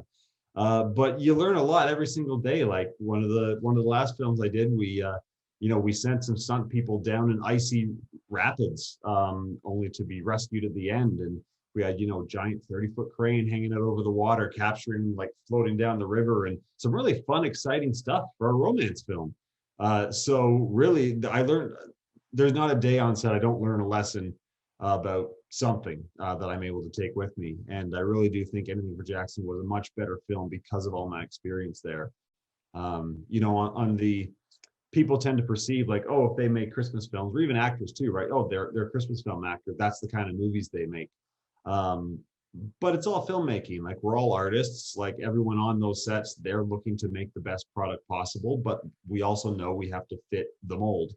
So Anything for Jackson was my first chance to not fit a mold, and I took every opportunity I could to take expectations and flip them on their head. I really hope a bunch of filmmakers are watching right now and taking notes. That's fascinating. Yeah. So yeah, absolutely. And kind of what I'm getting from this is that you've always wanted to make a horror movie. Oh, absolutely. Why is that, and what was your gateway into that genre? So my gateway into horror was, I was probably 8 or 9, went to a sleepover at a neighbor's house, and we watched Nightmare on Elm Street 3, which was cool. It was my first experience with horror. I was, pretending to be tough and laughing at it so I wouldn't actually get engaged and, scared. But then, I get home, my parents find out I'm watching this horror movie, and they're like, yeah, that's really gory and twisted. We don't really want you watching that stuff. So my dad takes me aside. He's like, if you want to get scared, I'll scare you. but we don't want you watching that blood. So he sat me down. I think the first one we watched was The Birds. So dove into some Hitchcock. He just pulled up stuff that wasn't quite as bloody and gory. Play Misty for Me, I know, was one of his favorites. So we just started watching all the, like, go back to the greats, the original horror from the 70s and 60s. And I was fascinated with it. So I sort of walked this line between horror and thriller. But I absolutely loved them. And then as I grew up, films like Misery would come out, and those were just right up my alley. So that's where I started. And then as I grew older and was allowed to, could make my own decisions and not have to run it by my parents, I just would dive in and watch. Really, any genre is good. It's got to be a good movie. Like, there are some, I don't watch every horror film that I can get on DVD. I know there's some horror fans that are just diehard and that is their bread and butter. But I'll really watch any film that a friend or someone I respect recommends to me. So there's no limits on my love of movies. That's awesome. Well, I'm glad that you got the funding to make this movie, because it's wonderful. And Keith Cooper, who we've talked to, has also worked with you for quite a long time, it seems like, on a lot of different projects. I was just wondering how you all connected and how you all kind of progressed together through that. Yeah, so we both live in a small town. As I said, it's north of Toronto, but it's like, one of the suburbs. It's a commuter town, so there's not a lot of filmmakers out here. We have a mutual friend. Keith's also a very talented musician, so our friend who's a musician as well. I knew him through just some beer league baseball, and he said, "Hey, I'm working with this guy Keith. He's really into film. You should meet him sometime." I'm like, I've heard that before. Every filmmaker in town is, they're all wedding videographers, which is great. That's what I was for 10 years. But no one, you hear someone's got a video camera and all of a sudden they're into film. But then I met Keith and I'm like, oh no, this guy's legit. He was working in animation. Like, he worked on some of the, he worked on Superman, one of the Man of Steel movies, and Fantastic Four. And so he was like a pretty big CG animator. And then on the side, he had this comedy troupe that was working with Funny or Die and doing all these great comedy sketches that were really successful and going viral online. It was cool when I met him, because I'd actually seen some of them just by coincidence. So he and I hit it off right away, and I think I shot a couple of his comedy sketches for his channel, and then he was looking for some writing gigs, and I was about to shoot a TV pilot that needed a writer attached. So I introduced them there, and then he and I were the ones that were going to do that first horror movie when we got handed the Monkey movie. So he rewrote the Monkey movie, and then we just worked together and been friends ever since. Humble dude. He mentioned none of that. So he is a wide variety of talent in that guy. He's the one singing Bicycle Bill for Two at the beginning and end of our film as well, we busted him on that. So let's dig into Anything for Jackson. He's a much better singer than that, but he nails that old-timey sound. Right. Yeah, I thought it was real. I mean, it is, but I thought he was an old-timey folksy singer. So getting into Anything for Jackson, I was curious how you directed your actors. Were you encouraging them like, this is a horror movie, play it totally straight? Was it more of a vibe of, have fun with this? How did you approach that? Yeah, well, I guess it depends when it starts, right? Like, it started well before we rolled cameras, when we sat down and met, and both Julian and Sheila, they wanted to know what kind of movie this was. Because Julian especially has had his share of low budget horror films, and he just absolutely loves it. He loves, bringing the support that he comes with. He loves bringing that to young filmmakers and helping people get recognition. And he's just such a great, genuine guy trying to, help the genre. But they both wanted to sit down and say, what kind of movie is this? Is this just ghosts burst out and, craziness, and we're a couple of, mustache twirling villains? Or are we going to really embrace the humanity of this? And luckily we were all on the same page. And this is essentially, it's a love story. If you take the ghosts out, we have this love story about these two grandparents who are suffering a great tragedy. So once we determined that, we decided, yeah, this whole thing's got to be played straight.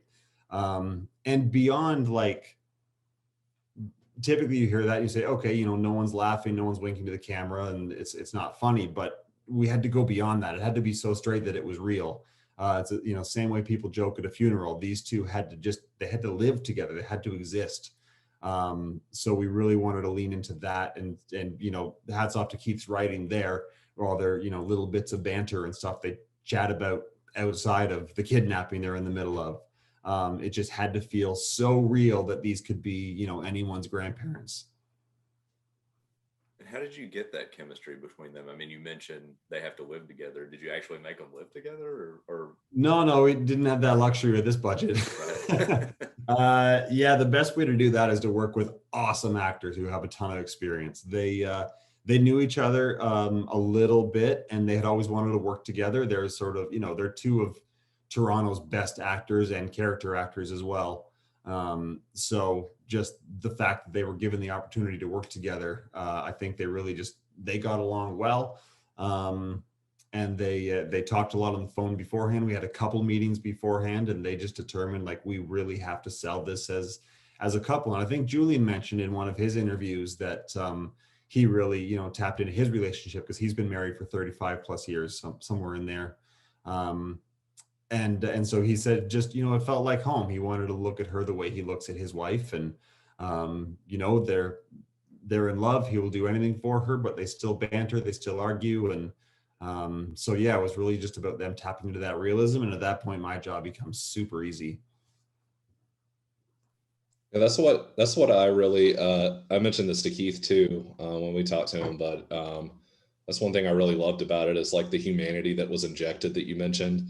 Is like, it makes it seem like it could be any of our grandparents, because like, even with the Satanism and everything like that, they're still like kind of on the fence. They're like, absolutely, you know, there's yeah. some conflict that, and normally Satanism or like possession movies, like, the people are fairly committed to the Satan thing, and like, there's no question about it. But I just love that part of it. Yeah, and it's you know, typically Satanists in movies, they're going to live in, you know, one of the houses behind you guys. Those are great backgrounds. That's where you're going to find your Satanist cult, in one of those. But that's part of us making this real, and part of us turning expectations on their head. Which is, if you found a Satanist group in a small town, where would they actually be? And they would be working out of a library common room, because they don't have the money to buy a building. They're going to have to meet together, and that's where they go. I was on a podcast with actual Satanists, and they said, you were very close, but it's a coffee shop, is where they go to meet. So it's pretty accurate. And then, yeah, even, you know, they're not going to kidnap her in one of those haunted houses behind you guys. They're in a subdivision. They got neighbors to worry about. They don't want people to see. So it's yeah, just trying to make it as different as possible from what you would expect. Well, we mentioned this to Keith, but I will say, I mean, you know, the two leads, I was kind of like Brian said, I was a little bit stuck on the fence with them, just because, like, it's not that I want them to get away with it, but I also don't want them to die or be punished. I don't know what I'm rooting for here. I love that. Yeah, that's exactly that was the goal, for sure. And this is something, you know, Keith has said for a long time. He's like, if you want my audience to cry, you know, give the kids puppy cancer. Easy, you're gonna cry. But if you can cry for the two Satanists who kidnap a pregnant woman, then you've really achieved something. So it's all about, you know, it was a challenge we set out to achieve. I don't know if anyone's necessarily shedding a tear. I'm sure someone is, but as long as you're conflicted about what you want to have happen to them, that we count that as a success. Could you talk a little bit about, like, building out the paranormal world in the movie? I know Keith mentioned, like, all the research that he did into it, but I'll admit my ignorance. I didn't know that really any of that stuff existed, like, in history. Yeah, so the way I think Keith and I actually approach it differently. He did a lot of research and found all these great demons and creatures to go from. So the way I viewed it was, there is a supernatural world that we don't understand. And these creatures have appeared throughout history, and depending what civilization saw them and how they saw them, they created their own folklore around it. So perhaps the Egyptians saw this creature, the Greeks saw this creature, the Christians saw this creature, and they all had their own story as to what it was, what it wanted, and why it exists. So that's why the book is made up of a wide variety of different religions and different languages, because there is one truth, but no one knows what it is. Everything is just a story based on what they have seen from that one truth. So when Surgat, the gatekeeper, the bird-headed demon, shows up, that is just, he is the gatekeeper. But I think that the name Surgat came from a totally different, it's been a while, so I forget the name of these different civilizations, but it's from a totally different, lore than Vanth, who is our final demon at the end. So the movie's starting to roll out into physical release. Woohoo. I'm curious if you've gotten to see, have you had the opportunity to see it with a crowd? What's the reaction been? No, the best I got was we watched our Fantasia premiere. We got together with the crew and all had masks and all sat, 6 feet apart in a half-open warehouse / film studio up on a projection screen. So that was kind of nice. We got to see, the actors scaring themselves. Josh Crudis, who played Ian, has a very weak stomach for horror, so he was doing a lot of squirming. So that was fun. And then we had one drive-in screening. So, you got to see some horns honk at the end, but unfortunately, no, we have not sat in a theater to watch it yet. And I hope that one day we get to. Yeah, that's kind of my next question. Do you have any plans going forward for screenings or anything like that down the line? Yeah, nothing right now. We're, Canada's still lagging behind you guys with vaccines. So you guys are a bit ahead of us in opening stuff up, where we're just, I think we're about to go into another, 3 or 4 week lockdown, hopefully to finish off this last wave. So, so no plans at the moment, but I do believe the Blu-ray and DVD are coming out soon. So this summer, I think June, I believe it was, I don't remember. Ryan, I'm going to let you take back over. I feel like I've sort of monopolized for a little bit. No, this is wonderful. So yeah, I hope that we do get to see it in a theater with other people, because I really would love to kind of just see what the vibe is. It's just, got a theatrical release in Russian territories, so we got a few tweets about that, but I wasn't able to make it to Russia, unfortunately. Right. So if you can't go out and hang out in Canada, I don't know how you're supposed to get to Russia, but absolutely. That's really cool that you're getting that exposure over there. And so we wanted to talk to you about other movies from 2020, early 2021. Obviously we're talking to some of our favorite creators of our favorite movies, but I'm curious, what are some movies or a movie that was released in the past year that you would give an Oscar to, and why is that? Oh, good question. It's funny when, everyone, I see a lot of people on social media, they're bored out of their mind with lockdown. They don't have anything to do, and they're just, binging every single series and movie they can get their hands on. Where I'm the total opposite. I've been trying to, pursue my next film, as well as, homeschool a couple of children, and it's been so hectic. I haven't watched nearly as many movies as I usually do. But one that was sort of doing the festival rounds with at the same time was the Mortuary Collection, which I thought was just fantastic. Thought that was a really, really good film. What else? Some friends of mine, also from Canada, made a film called Vicious Fun, which I haven't seen yet, but it's getting rave reviews, and I'm very excited to check it out as soon as it's released. What else? What else have I been watching? I don't know. I've been watching a lot of old films because I'm trying to research for some new projects and looking for inspiration. So I've been diving back into old favorites of mine. But those count too. Yeah. Well, I just rewatched The Orphanage, which is one of my favorites of all time. So that's and also an inspiration for anything for Jackson, trying to get that, emotional undertone of a horror film with lots of great scares. So yeah, that's probably a good list for. I've given enough Oscars now. Those are great. I haven't I've heard good things about is the Mortuary Collection. Hmm. And I'm really curious to see it. Is that on Shudder, Brett? It's on Shudder. Very cool EC Comics vibe with that one. I really dug it. Awesome. So so that's good. You're kind of the king of segues, because my next question is about what are you working on right now? So you mentioned you were doing some research for some things and kind of pursuing that next project. What's on the map for you that we can look forward to?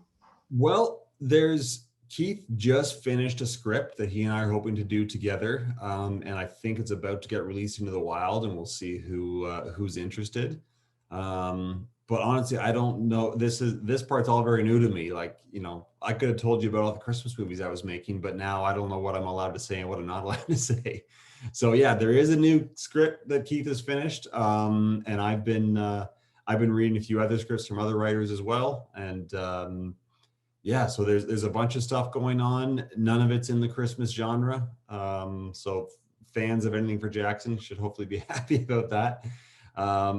So yeah, there's something coming soon, but I don't know when, and I don't even know exactly what is next. But because there's a few irons in the fire, but all very exciting things that I'm very much looking forward to. So awesome. Yeah, that's great. So keeping us on the edge of our seats. So how can we find out when these things are going to be announced? Are you on social media and all that? Yeah, I'm on Twitter. I'm not good at it, but I'm on there. So you'll see me like and retweet anything kind they say about anything for Jackson. I don't retweet the bad reviews. And then when I have news that I'm allowed to share, that's definitely where I'm going to share it. So just my name, Justin G. Dyke, is on Twitter. So that's where most of my updates will be coming from. Very cool. Well, we really look forward to that. And just want to throw this out there. If you need a couple of bald boys who know how to dress, we're in the business of filmmaking too. So if you need any, I sold it. I'm looking for professionals. So there it is. Correct. Yeah. That's the vibe that we have. So finally someone understands. Exactly. Thank you. Well, Justin, thank you so much for joining us. Before we get out of here, we want to ask you about a charity that is near and dear to you, and just plug that real quick, and we'll make a donation. Yeah, I think that's a great driving force between this thing you guys are doing. So I'm super happy about that, and kudos to you for doing good and having some fun at the same time. So yeah, the charity I chose is Sick Kids charity in Toronto. They're world-class sick kids hospital. They have been helpful in my past and my family's past. Luckily not for my immediate children, but I've seen the work they do, and that's one that we really would love to support, because the money gets spent very, very well over there. So very much appreciate the donation. That's beautiful. And we'll make that donation, and then we'll also throw a link up on our stuff so that everybody can see that as well. Amazing. Yeah. Brett, anything that I've missed or anything else you want to hit on? Just where can people find anything for Jackson? It's on Shudder in the US, UK, Australia, New Zealand. It's on Super Channel here in Canada. And it's about to hit Blu-ray and DVD, as well as video on demand, I think, at the same time. And I want to say that was June 14th, but I could have just made that date up right now. It's somewhere in there, somewhere in the summer. Cool. Well, again, like Brian said, thank you so much for your time. We really appreciate it. I think that's it. Thank you for an awesome interview. Thanks so much, guys. That was fun. All right. Thank you so much, Justin. Great conversation so far. We're having a blast talking to the creators of these movies. Aren't you, Brett? Yeah, totally. Hell yeah. And as a reminder, we got the donate link for God's Pantry at the bottom of the screen. Keep those donations coming. And we're going to throw it to one more commercial break for you. I need it, I need it, I need it all the time. I need it, I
Okay, welcome back to the Wine and Pop-Tarts Oscars Counterprogrammer live stream.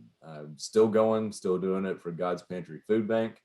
Keep those donations coming to godspantry.org. The link is at the bottom of your screen. And one more time, because producer is still there, we're going to check in with tonight's red carpet correspondent. Horsey Cleveland, still here. Boy, Still this is waiting. not looking I'm getting good. sleepy. Should we call Stars on my somebody, like microphone. the police or Yeah, something? that's what I was I'm going to talking say. to the stars tonight. That's right. Or Talking like to the stars. an ambulance, The because big like Hollywood something's stars. not right. It doesn't I even feel work. kind of, I'm starting to feel bad. My wife Starting and to. daughter. Put it that way. I'm starting to feel bad. I'm sorry for like- what I've become. I feel like if it was us, we wouldn't have just stayed around all day. Care But, anymore. Well, that's true. Yeah. yeah, but I don't know. I'll just go to sleep. Oh God. Okay. Next category. Okay, so next category for the evening, which is also the final category, is best man-eating trousers. And for that, the nominees are Slacks and The War with Grandpa. Our winner for this evening, Slacks. Okay, we're joined now by writer and director Elza Kephart from the movie Slacks. Elza, what's the line? Thank you for making a better tomorrow today. Thank you for joining us. Yes. Oh, thank you. Oh, I love hearing that line. It makes me cringe even though I wrote it. That's how you know it's good. And looks like we just got another guest, producer and co-writer. Oh, Patricia, she's able to make it. Yeah. Okay. I'm just going to keep that's going. Special guest star, Patricia Sorry, Gomez I'm late, Lazar, you making a guys. cameo appearance. We're- yeah. Whoa. Blame Well, my thank you. children that I'm late. I tried, but I had to get them settled. All good. Yeah. Thank you for joining us. This was totally unexpected. I know that people were probably wondering, like, oh, did they plan this? But no, we're joined now by one of the producers. And the Background co-writer. of all, I love it. Yes, we are in. We're hosting in different malls. Amazing. I love it. No backgrounds to it. Everybody just background. everybody's being very still behind us. It's The way malls are, right? exactly. Well, thank you for joining us. And you're just in time because I was just about to give Slacks the award for Best Man-Eating Trousers. Of course, your movie was up against The War with Grandpa, starring Robert De Niro. So congratulations on a huge, possibly unexpected win in that category. Oh, wow. I'm so touched. This will probably be the only award Slacks wins. So can I just go with it? Yeah, I mean, I don't want you to sell your movie short, but You know, I'm so touched by this award. Slacks has been with Patricia and I for almost 20 years.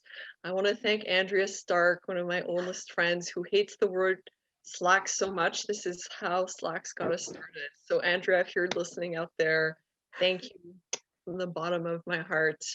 Would Patricia like to say a few words? She's also I mean, this part is of- been part of wild. Mayhem for 20 years. Yeah, this is wild. Yeah, she was the one that kind of told us how gross the word slacks was, which really inspired us to create this villain on a extremely long road trip we had. So yes, thank you to Andrea, but this is wild. I mean, it took a long time to make slacks happen. So many things happened and so many people on the way helped out. So yay to everyone.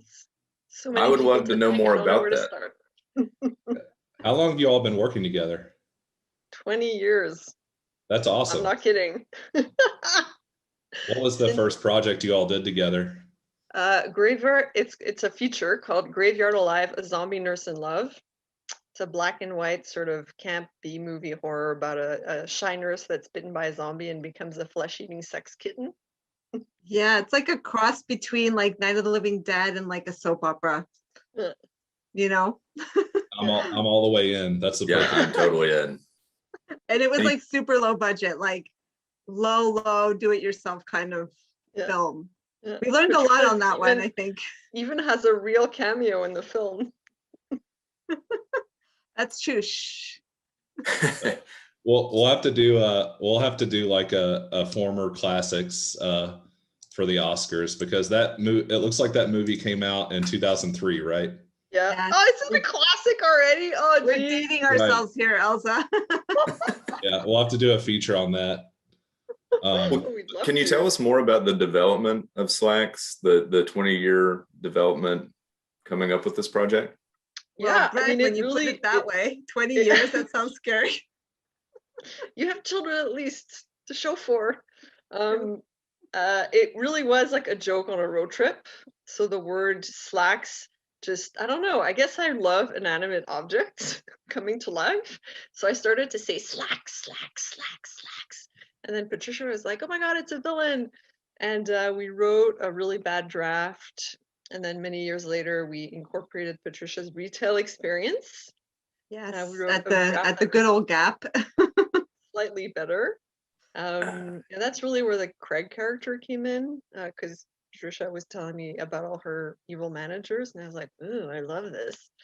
And then another, like, I don't know, 7 years went by, and we're like, Slacks is great. Why don't we do something with it? And then we did a rewrite, and we were more mature, and it sort of came out when it had to. I think the idea was there, but we weren't quite ready to make it into a film that was more than just a one-note joke about killer pets.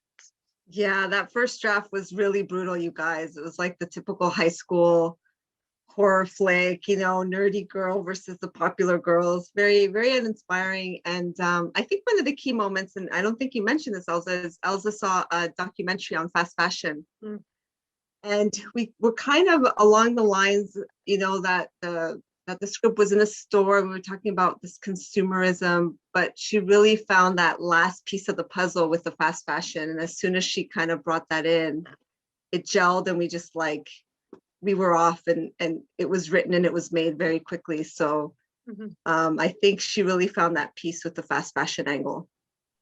I wanted to know what came first, the concept of the killer pants or the commentary on fast fashion. It was the killer pants. Yeah. All the way.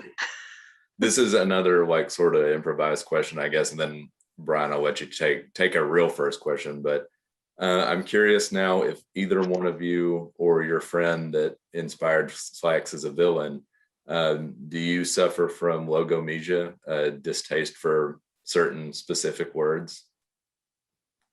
I hate the word panties.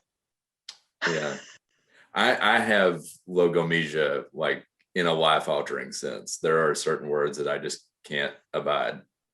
That the one you mentioned is not on my list, but I understand it's on a lot of other people's lists. So what's on your list? I'm curious.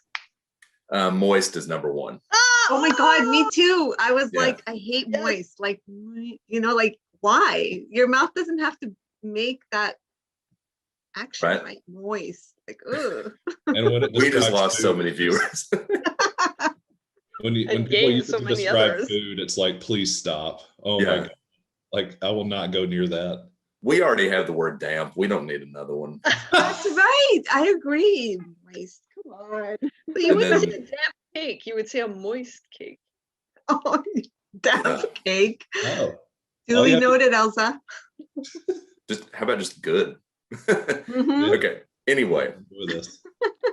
let's get into, in a manner of speaking, let's get into Slacks. Brian, you want to lead with the questions?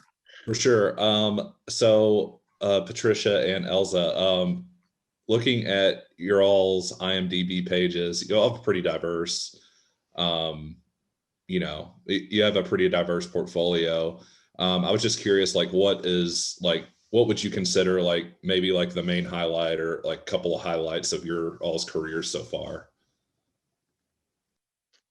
Well, making those 3 features as a writer-director for me is definitely the highlight. And then I would have to say, which might sound weird, but working for production designer Nigel Phelps on Mummy 3, which was a terrible film, but working with Nigel Phelps, who's sort of a mad, crazy British genius, also like a really hard person to work with, let's just say.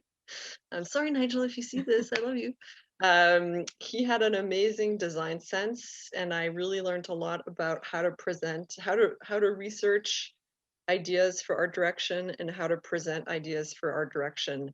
And so after my like 5-month stints as his assistant, I really started to see art direction in my own films in a different way, and I think it's influenced me to be a better director. Oh, yeah. I mean, I think it's hard for me to choose. I'm totally using the card, like the mom card. I can't choose among my children. I can't choose what's better. I can't say that all my films definitely taught me something, and they were all very difficult in their own way. And Slacks was the most satisfying a day just because we finally had a budget. You know, our 2 previous features, well, our first one was almost a no budget film. And then our second one was a low budget film, very challenging, all outdoor shoot, like 5 weeks long, kind of crazy. But Slacks was really the film where I felt we could, and Elsa at least could really get her vision properly. There were no shortcuts, and she could really kind of fully express herself. And as a producer, that's great, because that's what you want. You want your director to really be able to put herself or himself completely out there on the screen. And so Slacks kind of enabled us to do that because of the budget. So Slacks was the most fun as a producer. I didn't have to make so many tough choices on Slacks. How about that? I could say yes more often. Yeah, absolutely. And yeah, I definitely get the sense that this is like very much a passion project for both of you. And knowing that the idea originates 20 years ago, was that, I kind of wanted to just ask for both of you, is working in horror, the genre, like something you all always sought to do, or was it a natural interest at all? Yeah, for me, it started really when I was young with books. I would read like cheesy Agatha Christie books. I think I read almost all of her books. I had a list, I would cross off the titles if I'd read them. And then I went on to Christopher Pike and R.L. Stine and all those classics, Anne Rice. So I just always loved dark, sort of creepy material. And then I went to film school, and in film school, I didn't really think, oh, I'm going to make genre films at all. In fact, I had written a drama in film school, and I thought that was going to be my first feature. I still haven't made it. And then when I met Patricia, and we were just sort of, well, we were friends already, but in one evening we were just sort of shooting the shit, decided to make a movie, and we decided to make a zombie movie because who doesn't love a zombie movie? But it's super low budget. And then I just started to do research on B movies and zombie movies, cannibal movies, and in sort of diving back into that world, and of course going to Fantasia, because I used to go to Fantasia since I was like 17.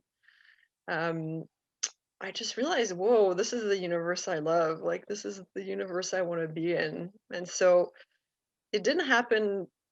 It happened really organically, where it's sort of this passion, this childhood passion sort of got rekindled. And then everything pretty much, except for that one drama, everything I write has a supernatural horror element. Yeah, I'm like horror all the way. I've been into horror since I was a kid. Much more with films. You know, I grew up on horror films. So it's what I like. It's what I still reach for. You know, I thought maybe one day I'd grow out of it, but no, that's not the case. And I've just always, yeah, right. I mean, I love it. It can be bad. It can be good. I just naturally gravitate towards it. So I never thought I'd be a filmmaker, to be honest. I began my adult life as an ecologist, and I switched careers a little bit. So when I decided to make films, it was just very clear that I wanted to make horror films because that's what I like to watch. And my mandate is just making films that I would want to watch. And it's that simple. There's nothing more. I'm not really here to change the world. If I can, that's great, but it's really that simple. So to me, it was a natural thing to want to make horror films because it's what I like. It's what I read. I like music that's dark. So it's just kind of all part of me, I guess, the darkness a little bit, not to scare anyone. I'm still friendly, right? Right, Elsa? You definitely. And yeah, and we're all better for you all doing this because you brought a good dose of fun into the genre too with this movie. And kind of getting into it, I'll throw it over to Brett to talk about Slacks. Yeah, I had a follow up to that. You know, especially like growing up with horror, like when I read the synopsis of Slacks, my first thought was Chopping Mall, but with pants. And that's my obligatory Chopping Mall reference for this program. But I mean, Slacks really goes places. I mean, you're talking social issues on a global scale, dehumanization due to consumerism, even like the ding dong boss that's like kind of a secret sociopath, which I also worked for Craig, by the way, somewhat recently, and yes, that character really hit me. Could you all talk about your influences writing this? And it doesn't necessarily have to be movies. Yeah, I mean, it wasn't really films for me. It was just, I would say, writing influences was 1984 and Brave New World, Fahrenheit 451. Those three books really influenced me without realizing it, actually. I didn't say like, oh, I'm going to write this thing like 1984. Oh, and Brazil, for sure, Brazil. Not consciously, but there's something totally insane about Brazil and just over the top that, and this sort of happy, like you say, these happy sociopaths that really got under my skin. So yeah, I would say those three books and that film. Yeah, I mean, for me, it was a lot of it was just my time at Gap. You know, when I worked for Gap back in the day, you know, they had such a clean image, and yet every shift I started was the manager giving me a rundown of how much they made last year on this very day and what the new goal was and how we had to break our new goal by like 15%. And it was just something so disgusting to me. And yes, everything about the store. So to me, it was really about the store and how this culture that's kind of, you know, like employees are forced to eat it up and then they regurgitate it to customers and everyone kind of believes this image that Gap is great and Gap is wonderful. And when I was working for them, it was very clear that that was not the case. And it was just still about profits, but they were trying to pretend like it wasn't. So I think to me, that was the main influence was my actual real experience. I worked for Gap for 3.5 years. I was a Shruti. I was there so long. It was like pathetic. I was like the oldest employee. Shruti's a little bit like me there, where I was just like, boo, I don't want to be here, but yet here I am still year after year. And yeah, and I think for Craig, it was an amalgamation of all these managers that I had. And for Craig, it's interesting because Craig is not a bad guy. He just becomes bad, you know, and I always felt that way about my managers. They're not inherently bad people, but they're just in this system that feeds off of them and their soul. And they become these people, these robots that you're just like, who are you? So I really feel like for me, Slacks was a very kind of more personal, grounded thing. And no, there were no killer pants at Gap. Sadly, that might have made it more interesting. But really, that was my inspiration, was to get that vibe and that like claustrophobic kind of vibe that you feel as an employee. It's all bullshit, you know. And I think it was important that bullshit was translated in the script. And I think Elsa did a great job doing that, directing wise. I love writing Craig so much. It's so much fun writing Craig. Yeah. I've been collecting these like terrible corporate sayings for years in a little notebook because I never worked in retail, but I was a temp, so I worked as a receptionist and I could see sort of the corporate facade, even though I would dive in for a week and dive out because I couldn't stand it. And so part of me like really relished all that like ecosystems. That was the part of the movie that spoke to me the most, is what you're hitting on. Is kind of like, I've worked for a few like bigger companies that have like the big, you know, a lot of big marketing and slogans, and like there is this certain pressure or expectation that employees drink the Kool-Aid, quote unquote, and masking the message for profit is like that's just something like the cynic in me has always like thought about during certain scenarios And it really does create this warped reality of, where your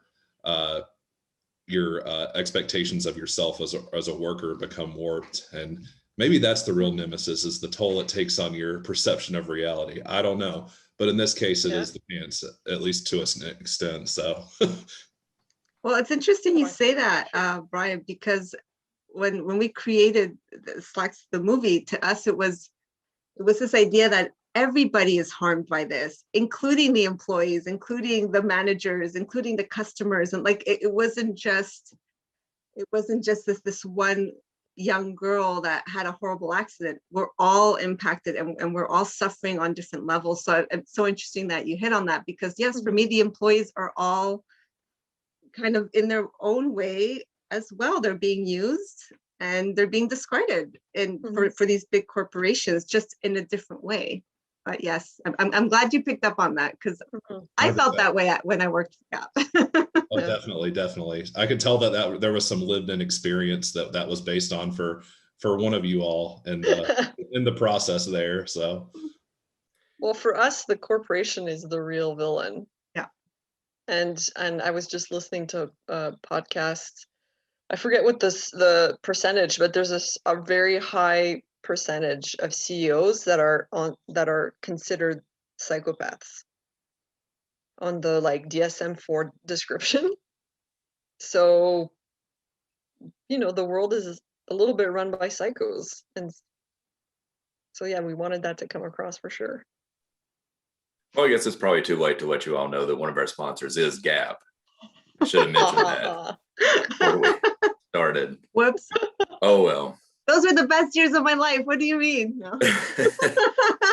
Elsa, how did you direct the actors? Was it kind of like a play it straight kind of direction, or did you encourage people to have fun with the characters, and was there improv or anything like that? Because like we've hit on Craig the Robot King as being like an all-time great character.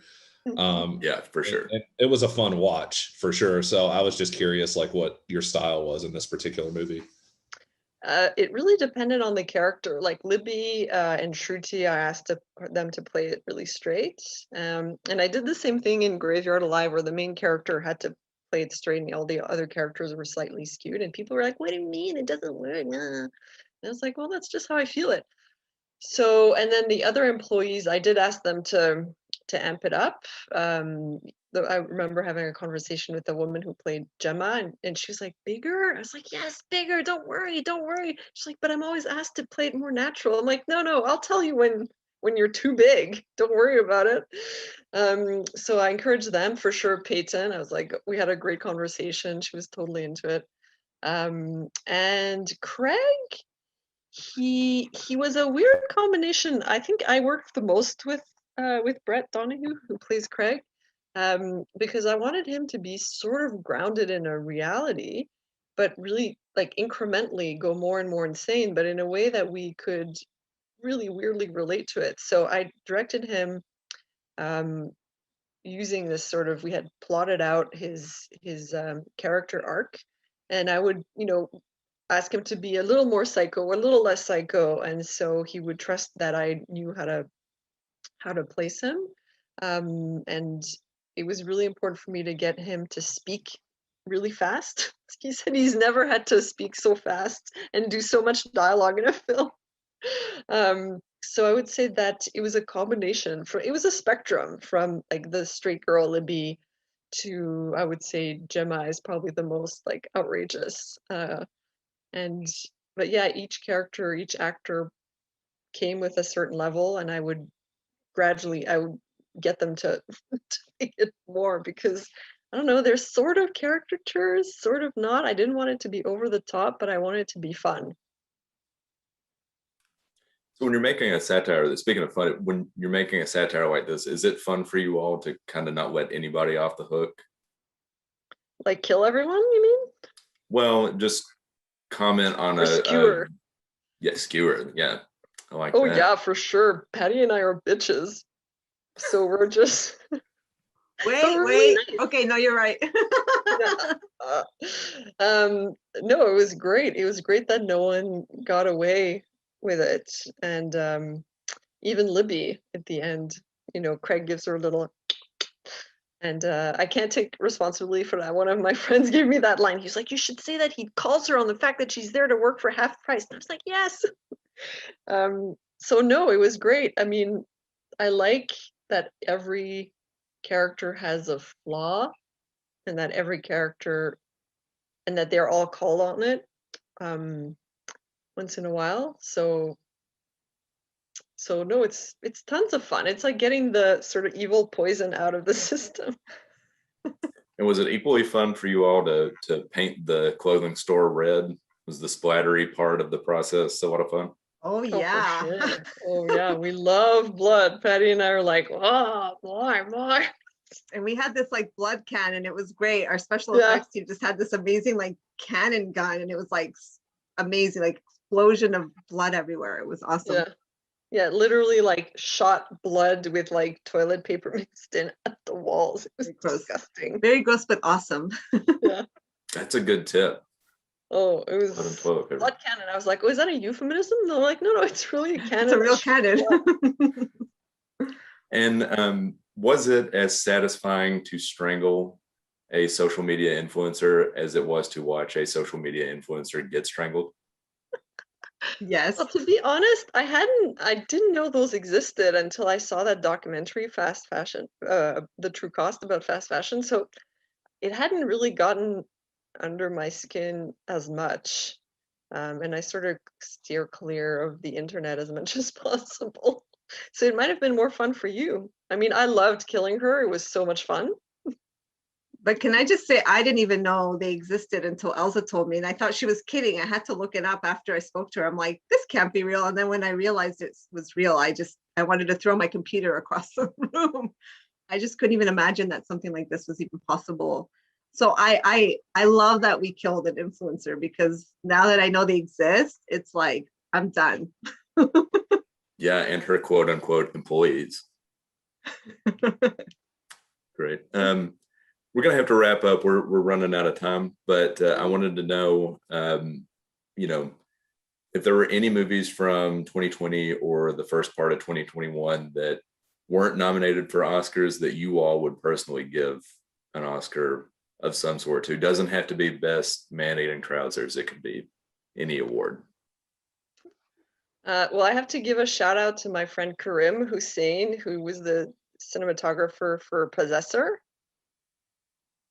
who did an amazing job. So I would give it to him. Yeah, Karim. He was nominated for, was he nominated for the Canadian Screen Award? I'm not sure. I'm Not not sure. sure. Oops, really bad friend, but we're talking about Oscars, so it's okay. I have to say, I'm so bad at watching current movies.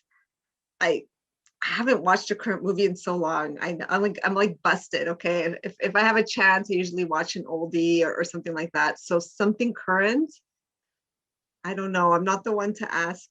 Yikes! Sorry. Well, what about a deep cut? What about a what? Sorry. A deep cut. What's a deep cut that you would? If I could, I mean, one of the films I watch all the time, and that still speaks enormously to me in terms of what a filmmaker can achieve, is The Thing. John Carpenter's The Thing. I would give that award an Oscar every year if I could. I still think it stands up. The story's fantastic. The special effects are great. I mean, it's such a complete package. So when I see that film, which I think is one of the films that I make sure I watch once a year, it's just so great. I would give it an Oscar every year. It's amazing. To me, it's like, if I can make a great movie like that one day, I'll be so happy. I think it should have earned at least a nomination during the pandemic, just for like, hey, here's exactly what you're going through right now. Right. And the end is so like abysmally low, which is how we're all feeling at some point during the year, where we're just all like, oh. Why don't we just wait here and see what happens? Yeah. But yes, I love The Thing. I know I kind of copped out of that question, but it's true. I never watch anything current. I'm sorry. We have a friend that the only time he ever goes to the movies was with us, and I think the last movie he went to see with us was Chappie. So and yeah, that was so he only goes whenever we ask him to. Fair enough. So yeah, that's fair. yeah, so we'll definitely have to check out Possessor. I hadn't watched that one. So Yeah, it's a fun one. yeah. And of course, The Thing, very classic. Yeah. And for you all, I want everybody who's watching to go watch Slacks and have fun and just enjoy it, right? What are some other things that you all are working on that, if you can talk about it, of course, that we can look forward to seeing from you all soon? Yeah, we're working on two things together. Actually, three. One is a TV show called Sweet Blood about vampires in the suburbs. And then one is, well, why don't you describe Bloody Tree, Patricia? Oh, Bloody Tree, which is the working title, by the way. It's not even the working title. It's like our nickname for this nickname for the script. This was it's kind of like a witchcraft giallo metaphysical film that takes place in the Middle Ages. So it's all these elements that Elza and I love, including trees that kill, which of course are great, but this whole idea of like wait, it's perception. ecosystems. Ecosystem that kills, yes. But it has the idea of different perceptions, different dimensions, and it's kind of wrapped around this like medieval Christian community and a young priest that's kind of going to come into his own when he realizes there's more to spirituality than just what the church tells him, but actually there's something much deeper, and that's kind of the story. And yes, it's an ecosystem that's trying to communicate with him in order to save itself. So it's early stages. I wish I could do a better justice. I'm like, we haven't even quite figured out the story yet, but I say swear trees it's that good. kill. People will be like, great. And then we're working on something that I co-wrote with a friend. Patricia's producing it, and it's a possession movie. It's a French-Canadian ghost possession film, where the evil anti-hero is a 50-year-old woman. This you all are delving into one of my favorite horror subgenres. Anything with possession, I'm all over. So well, we'll something to be look sure forward to to. tell you. Really excited about all that. And yeah. Well, let me ask you something, Brian, because I love watching old films. What's your favorite possession movie? So I know, I mean, in case I haven't seen it. We as part of this program, we did talk to the writer of Anything for Jackson, and which is on Shudder as well. And that blew me away. So I think that's one to check out. I'm writing this down. I'm serious here. Yeah, Anything for Jackson. So Isn't that the guy Cynthia's repping? Our publicist is repping a Canadian. Oh, right. There's a Canadian He's in actor it. in that, right? What's his name? Apparently his performance is just amazing. Julian Richings. Yes, that's it. Yes, Yeah, I that's hear a his Canadian performance production. great, right? Yeah, it's super good. So we've got about 2 minutes left. Just wanted to say again, thank you both for joining us, being able to join us, make time. So check out Slacks on Shudder now, like almost 100% Rotten Tomatoes score. Well earned, well deserved. Thank you. So we're goodness, going to thank you, leave guys. everybody with the information about the charity or charities that you all are here to represent. I give money regularly to Indigenous Climate Action. It's a group that fights, it's an Indigenous coalition that fights for Indigenous sovereignty and against climate change. So they do an enormous amount with very little money. And so one of the things I was told by someone who works in that charity is that if you want to help Indigenous folks get their land back and fight climate change and all the evil companies that are taking it away from them, then you can support it, and the money will go for sure to that. That's great. Thank you all very much. all right. Thank you so much, Elsa and Patricia, for your time. That was fun to get a surprise guest. Slacks is the name of the movie. Go check it out on Shudder. And with that concludes our program. We want to say thank you to everybody who's tuned in. It's been an awesome time. And thank you to everybody who's donated to God's Pantry. We really appreciate it. And they do too, absolutely. And we also want to say congrats to all of our winners tonight for the first Wine and Pop-Tarts Oscars Counterprogrammer. Your awards are in the mail. They're very nice. You're really going to like them. But this has really just been an awesome time, hasn't it, Brett? I've had an awesome time. And I hope all of you have as well. I hope you'll keep donating to God's Pantry Food Bank at godspantry.org. But we're not quite finished tonight. We've got one more thing in store for you because Brian is now going to play us off the air. So good night, everybody, and good night, Potato.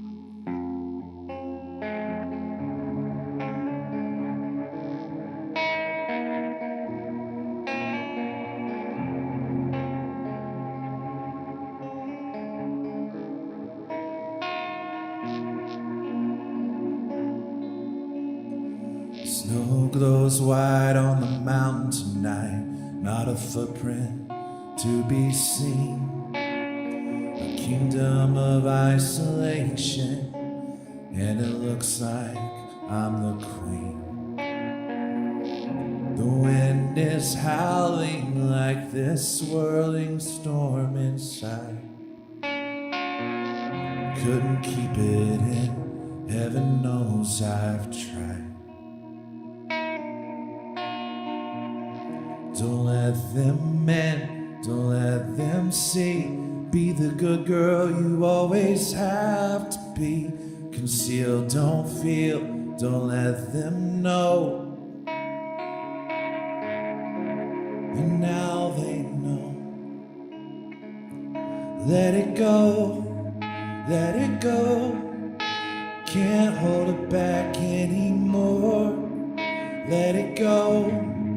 Let it go, turn away and slam the door. I don't care what they're going to say. Let the storm rage on. And the cold never bothered me anyway.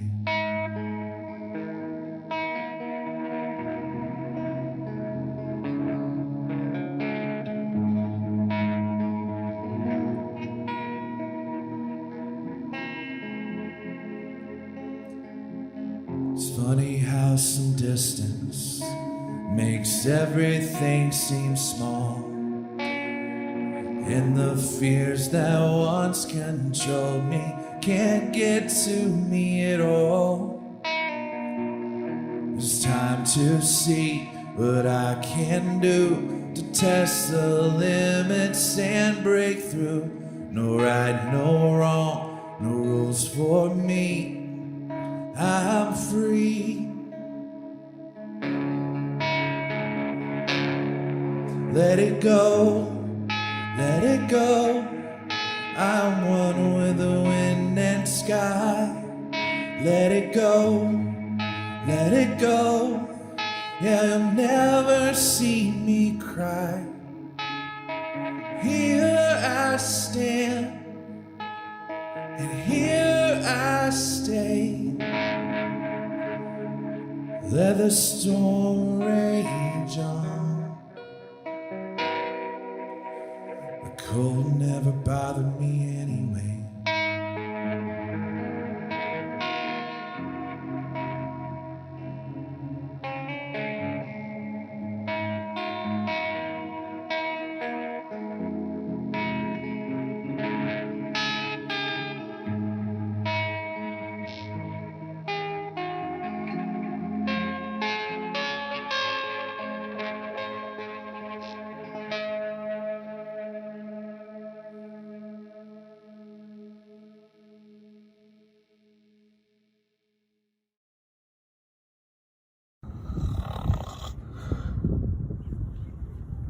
What day is it? What time is it?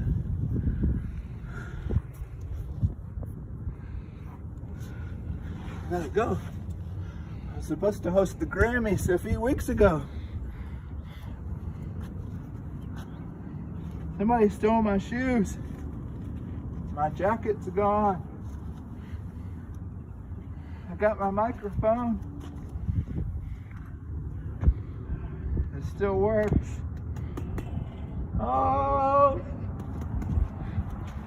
Still working. I gotta go. I gotta go.